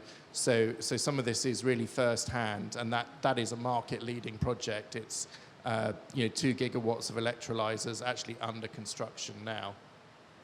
So I think to echo a little bit about what some of my colleagues have said is that it begins with governments helping with that structure and getting it right. And early investor engagement is critical. And this is kind of one of the most fun parts of my job, I suppose, is actually going with investors and structuring projects properly. But early investor engagement, working out what is it the governments are trying to achieve and what is it that is necessary to create that investor appetite, and having those sort of meeting of minds. And from that, then creating a regulatory environment. And when you're talking about green hydrogen, green ammonia, you're talking about a novel sector and developing a model law, perhaps it's, that is going to help facilitate investment. So covering off things like foreign arbitration, FCPA, sanctions risk, a fiscal regime, etc. And really trying to deal with those things that traditionally are blockages around financing structures. I think the second thing that governments can do, particularly in the context of an export project, is make sure that they are facilitating the necessary infrastructure. So if you've got a green ammonia, green hydrogen project, you're going to need to export the product, right? Is there a port? How are you going to get the product to a port to be exported? It's these sorts of things that need to be planned. Can governments go in and do early studies around wind, around radiation studies, etc., so that they are allocating a piece of land where those studies are already being done? That saves a huge amount of time right from the get-go. Part of that model law can work out, is the government going to be receptive to bilateral solicitation for projects, or are they going to run a competitive procurement process? What does the government want out of that competitive procurement process? So those are all things that governments can do, and the likes of IFC, etc., have been very successful in that early government engagement. We've seen it today with the Egyptian government signing framework agreements for their green hydrogen projects. So that early engagement is really, really important. And then it's around actually structuring the project so it's going to be attractive to lenders. And I think there's a few really interesting issues to deal with around a green ammonia, green hydrogen project that are a little bit novel. The technology in itself, if you break it down into its component parts, is not actually that novel. But putting it all together and making it run from renewable power is novel. And there's a lot of learning that's to be done during the construction period and thereafter during the operating period. And lenders are going to have to get their heads around this, right? They're going to have to understand it and accept that risk. How do you break up the construction? Do you have a single EPC, potentially very expensive? Or do you break it up into the renewables portion, the ammonia loop, green hydrogen, which is more of an industrial process? I think one of the most challenging bankability issues that we face at the moment, because it's such a nascent market, is what should the offtake solution be, right? I mean, it's relatively easy to get someone to come in and take volume risk, okay? But how do you price a product for which there is no market? How do you future-proof that price to make it attractive to investors, to make sure that they're not giving away too much value day one by accepting a bankable structure? I don't have a magic answer to that, but that is probably the most fundamental issue, I think, on a project of this sort of novelty. And then I think just one other point that I'd really like to make, which is very important on a novel project like this, is the regulatory environment. If you're exporting this product, let's say you're exporting it to Europe, do you understand the regulatory environment that you're exporting it into to make sure that that product is going to qualify, in the case of Europe, as a renewable fuel of non-biological origin? Because to do that, you have to reverse that back into the structure of your project and make sure that you've, your renewable power solution, etc., make sure that your product qualifies, the proximity, the temporal concurrency, and the additionality requirements from the Renewable Energy Directive. And if you don't get those things right, your project's, a white elephant from day one. So a lot of really, just to summarize, a lot of really fascinating issues to grapple with. But I think if you can get that right, there is no end of appetite for these projects. Well, you're right. I agree that it's about, for green hydrogen, it's about physical infrastructure, regulatory infrastructure, and capacity building. And actually, I still, in my ear, hearing Stephen Schwarzman, the CEO of Blackstone, when he mentioned that the world need all global lenders and larger investors to come together for financial flow inclusivity to ensure there is a green energy transition will going to take place. I wanted to build on that to ask Vivek before he's going to leave. I know that he has another commitment. So Vivek, my last question to you is actually, how IFC is going to work with such a kind of requested inclusivity, if we're quoting Mr. Schwarzman of Blackstone, when he said that we need to come together as larger players, and you are the largest player, in order to make sure energy transition. You want to say something? Well, I'm just going to say it very bluntly. Let Mr. Schwarzman come and show me the money. Then we'll work together. I just want to make it clear. All these institutions want us to de-risk it. They don't want to take more risk. Yeah. And I'm sorry, there's no free lunch. Let me be very clear. Quote me, I don't care. I'm tired of listening to this, where all the global investors say, we don't want to take more risk, but we want to invest in climate. We don't want to take more risk, but we want to invest in emerging markets. Firstly, I don't think people have done their homework. Let me put it very bluntly. I haven't seen a single piece of analytical work which has actually analyzed why PPAs were defaulted on. Spain has had a track record of defaulting in PPAs. Does anybody talk about that? Because they've had PPAs at 40 cents. So a lot of times, why are PPA defaults happening? It's because of currency. A country gets economically hit, the currency depreciates, you have to make your payments in dollars, the lenders have to be made in dollars, and it's politically suicide when an economy is declining to go and increase electricity tariffs. I mean, any common sense politician would not want to do that. Yeah. So let's understand why defaults are happening. We're not analyzing risk properly, in my opinion, and I'm a former risk manager, I can tell you that. Yeah. And again, we all have to get together. That's great to say that, but tell me, I am willing to put X $100 million or X billion into climate in emerging markets, and that's the risk profile I want. But if you want a risk profile of North America or the EU, or you want investment grade risk, and you want high returns, there ain't no free lunch in the world, I can tell you that. And that is what we need to change, which is why I'll come back again like a stuck record to say we need to develop the domestic financial sector and not wait for global capital to come in. So not the answer you wanted, but I'm sorry, I need to run. No. Thank you very much. It's very valid and very interesting. You can go. Thank you very much.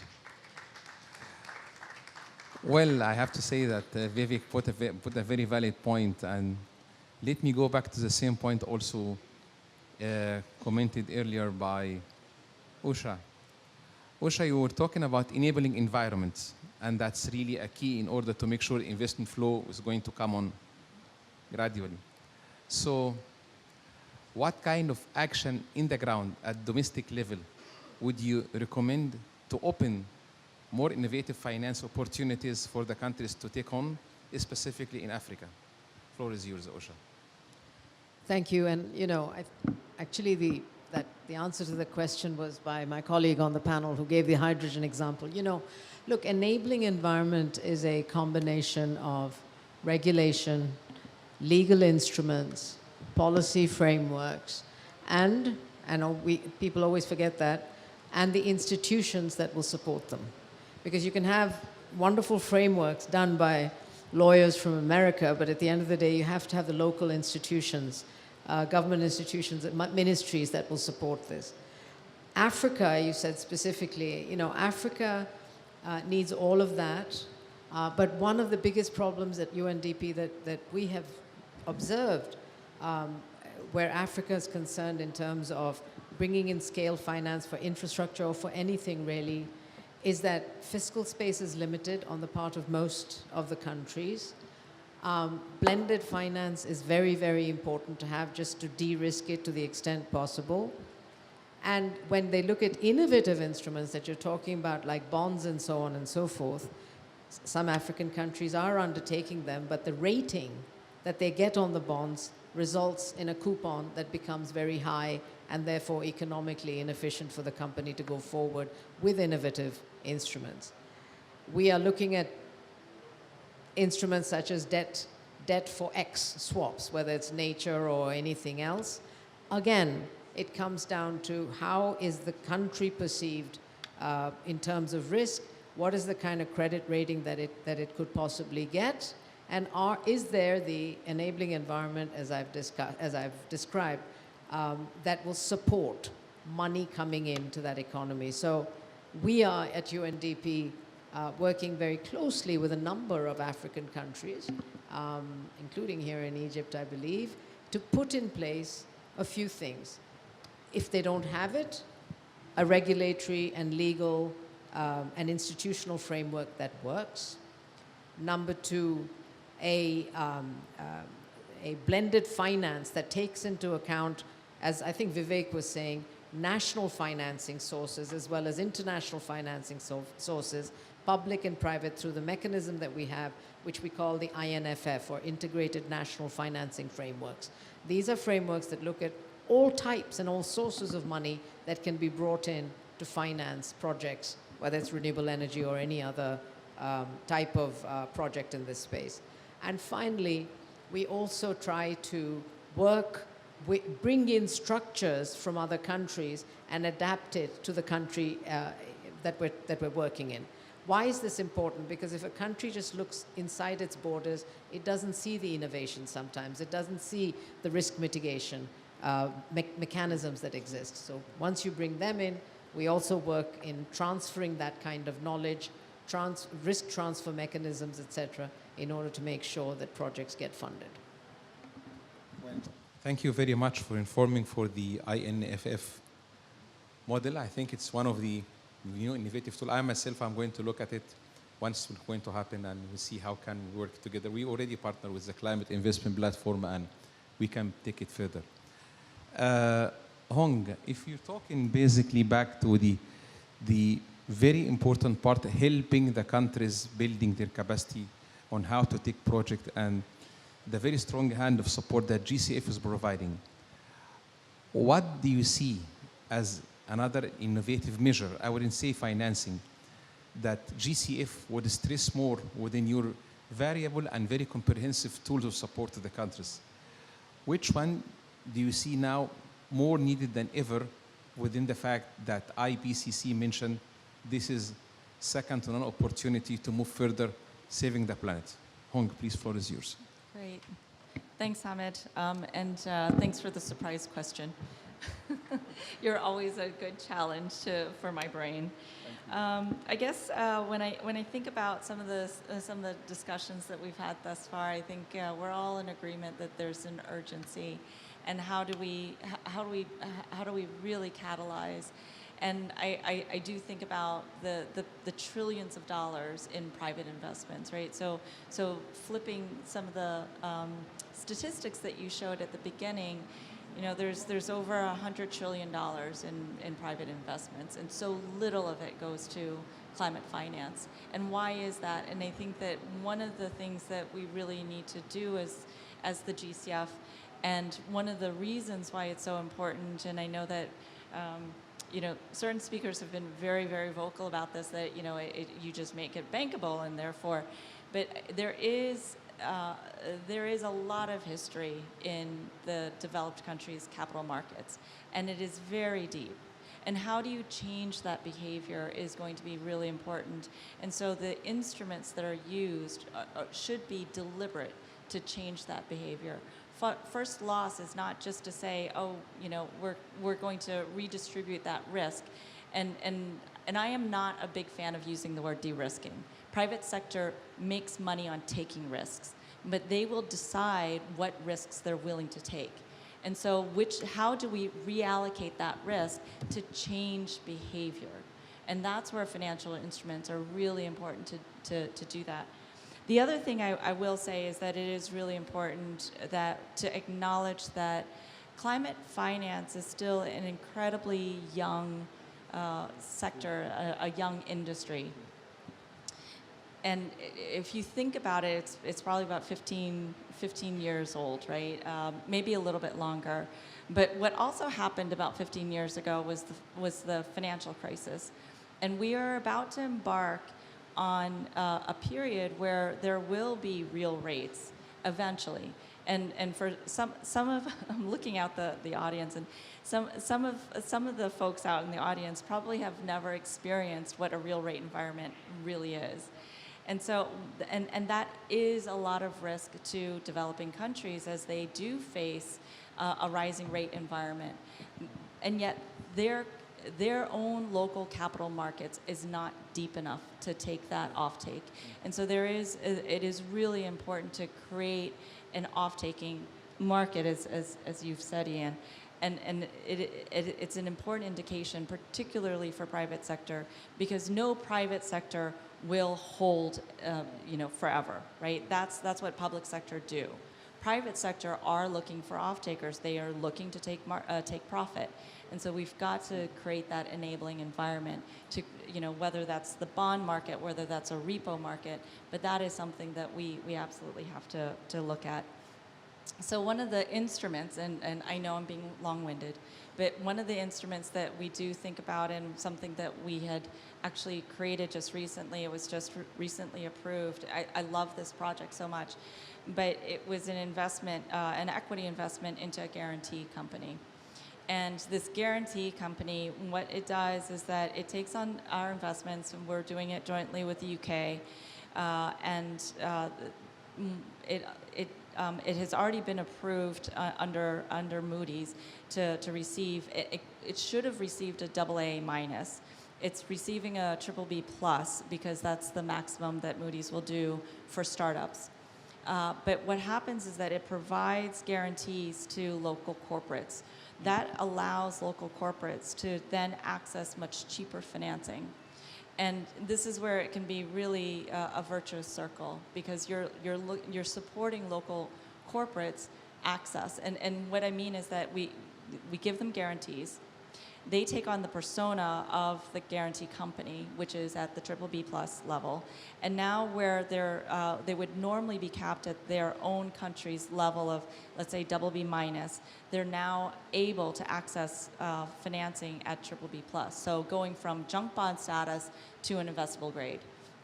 And that makes financing for their own activities much more affordable and competitive to developed countries. And so there's ways to go between while we're working towards deepening the local capital markets. Thank you very much, Hong. I think this fits with what mentioned by Usha about the INFF model.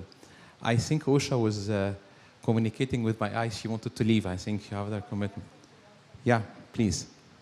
If you allow, thank you very much. So let me go back to Veronica. Veronica, you talked about various loss intervention that you're doing through ETAF. I still see innovative finance of various loss is very important and relevant. Would you please walk us through such a kind of various loss approaches that you're taking in order to various loss of projects? I think you talked about it, if I'm getting that right. Various loss of projects. Are you various loss? I don't understand the word, I'm sorry. Oh, first loss. Oh, first loss? Yes. Okay. You talked about it, so I don't know, maybe the microphone is not working well, but there is a bit of echo. yeah, I'm sorry for that. Can you please walk us through such a kind of approach as one of innovative mechanisms that basically you are applying for some projects? Because you mentioned, if I get my comments right, that's already mentioned here. Or maybe in general, what are the new innovative tools that you're looking to apply to scale up investment in renewable energy as a matter of key avenue for climate finance? Thank you. Sure. So I just want to clarify, because we don't offer first loss position. So maybe I didn't understand that correctly. But maybe I'll try to bring in 2 minutes the comments that were made before. So I love what Hong said about don't love the word de-risking. I also don't. But what I think most people are looking for is the fact that there is an intransparency premium when an investor is working with a counterpart they don't have prior experience with in a system they're not familiar with. So there is intrinsic risk, and then there is a perceived risk. And I think this intransparency premium is what is holding back some investments. So from a reinsurer standpoint, of course, we also invest, but I will be honest, we invest the way Vivek referred to institutional investors, because the majority of the risk that we take is through our risk-bearing capacity by putting capital at work to absorb the risk intrinsic in the projects. And there, from that risk-bearing capacity through our underwriting arms, actually we can do it in any currency. We don't have to do it in strong currency. So I think this is an advantage for us as an organization, that at least through that part of the organization, we open to pretty much any currency. In that sense, I think, there is one layer less of risk. But what we can help with is developing projects. So my wish, my dream, is that insurance and risk management are upstreamed in the project preparation, because when you do that, then it becomes very clear what is the risk that you can transfer or mitigate before you break grounds. And in that sense, we help with the investability of these projects. I'll give you an example. Already back in 2011, Swiss Re worked in a consultative capacity to the European Commission for the development of offshore wind farms. The result of that is that we developed an offshore code of conduct that is deployed by all risk managers in the offshore wind space, in Europe first. Then we took that practice, which is where we deployed a lot of risk-bearing capacity, and we brought it to Asia. And we helped develop the same competencies within Asia. As a result of that, we are now behind 2 of the largest offshore wind projects ever, with very large capacity deployed in Taiwan. So it is completely possible. There is a new project that is getting financed now in 2022. So it's completely possible, if we develop this code of practices and they become embedded in the project preparation and a part of the frame of reference, that then you are removing a lot of the risks, because in those code of practices you will find all the things that need to be done for the project to be insured at the same cost in Taiwan as it would be in Scandinavia. And I think that's what we have to get. These are the great equalizers. So I'm not sure if I'm answering your question in terms of first loss, but fundamentally we need to remove the risks that can be addressed as much as possible as part of the project preparation. Well, and for that, we need to collaborate across. Another initiative, and then I'll quieten. We've been co-developing with other 80 organizations that span banking, development finance organization, governments, the Fast Infra label, which is a sustainable infrastructure label. It's a taxonomy that defines how infrastructure that is going to be built in the next few years can be sustainable. So clearly it has a financial sustainability component to it. We cannot make projects that are intrinsically not viable just by putting a label on it or by using first loss finance or de-risking in financing terms.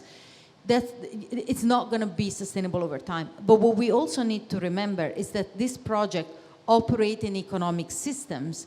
And so the environmental impact, the community impact, the employment consequences, et cetera, all of these can be benefits or harms. So through this label, we have been very explicit as to the taxonomy of what good looks like, and if there are specific project risks, how practically to mitigate these project risks so they are bankable/investable for the international community. And we're quite proud of this work because now we are trying to apply it in all the projects that we take to market. Well, actually, you did it because actually it's all about taking the upstream the risks before moving with the project. That's really the very slow substance. So thank you very much. You got it right, Veronica. So again, the best from the last, as we say. So please, Ian,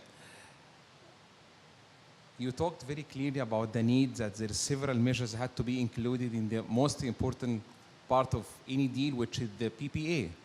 So if you focus on some examples like Veronica mentioned about the PPA and what needs to be done specifically on green hydrogen, I saw that you basically see a lot of opportunities in green hydrogen. I noticed that in your first intervention. So if you can walk us through such a kind of these examples, I think that we can conclude the session with you on the green hydrogen, given the fact that in the Energy Day here today, Egypt has put 2 sessions on green hydrogen. So we'd really love to like that and to hear that from you.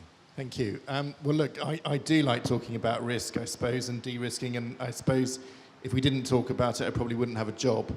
So it's quite important. I think, what I would, just to wrap up, what I would really like to see, particularly in an Africa context, is, and it goes back to what you were saying about coming in earlier, is solutions that can help mitigate some of the known risks that then open up the pool of capital. So you've got infrastructure funds, etc., with a 10-year life or whatever.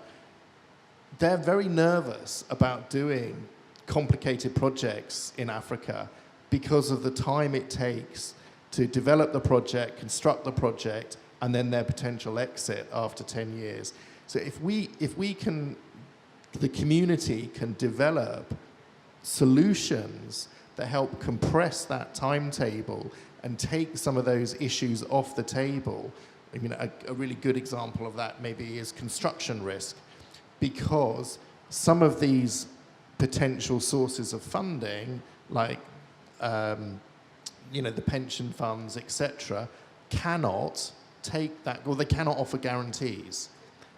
And so, but if you had an insurance product that potentially wrapped up some of that risk into it, then would you open up opportunities for other investors who are certainly under shareholder pressure to invest in this sort of project?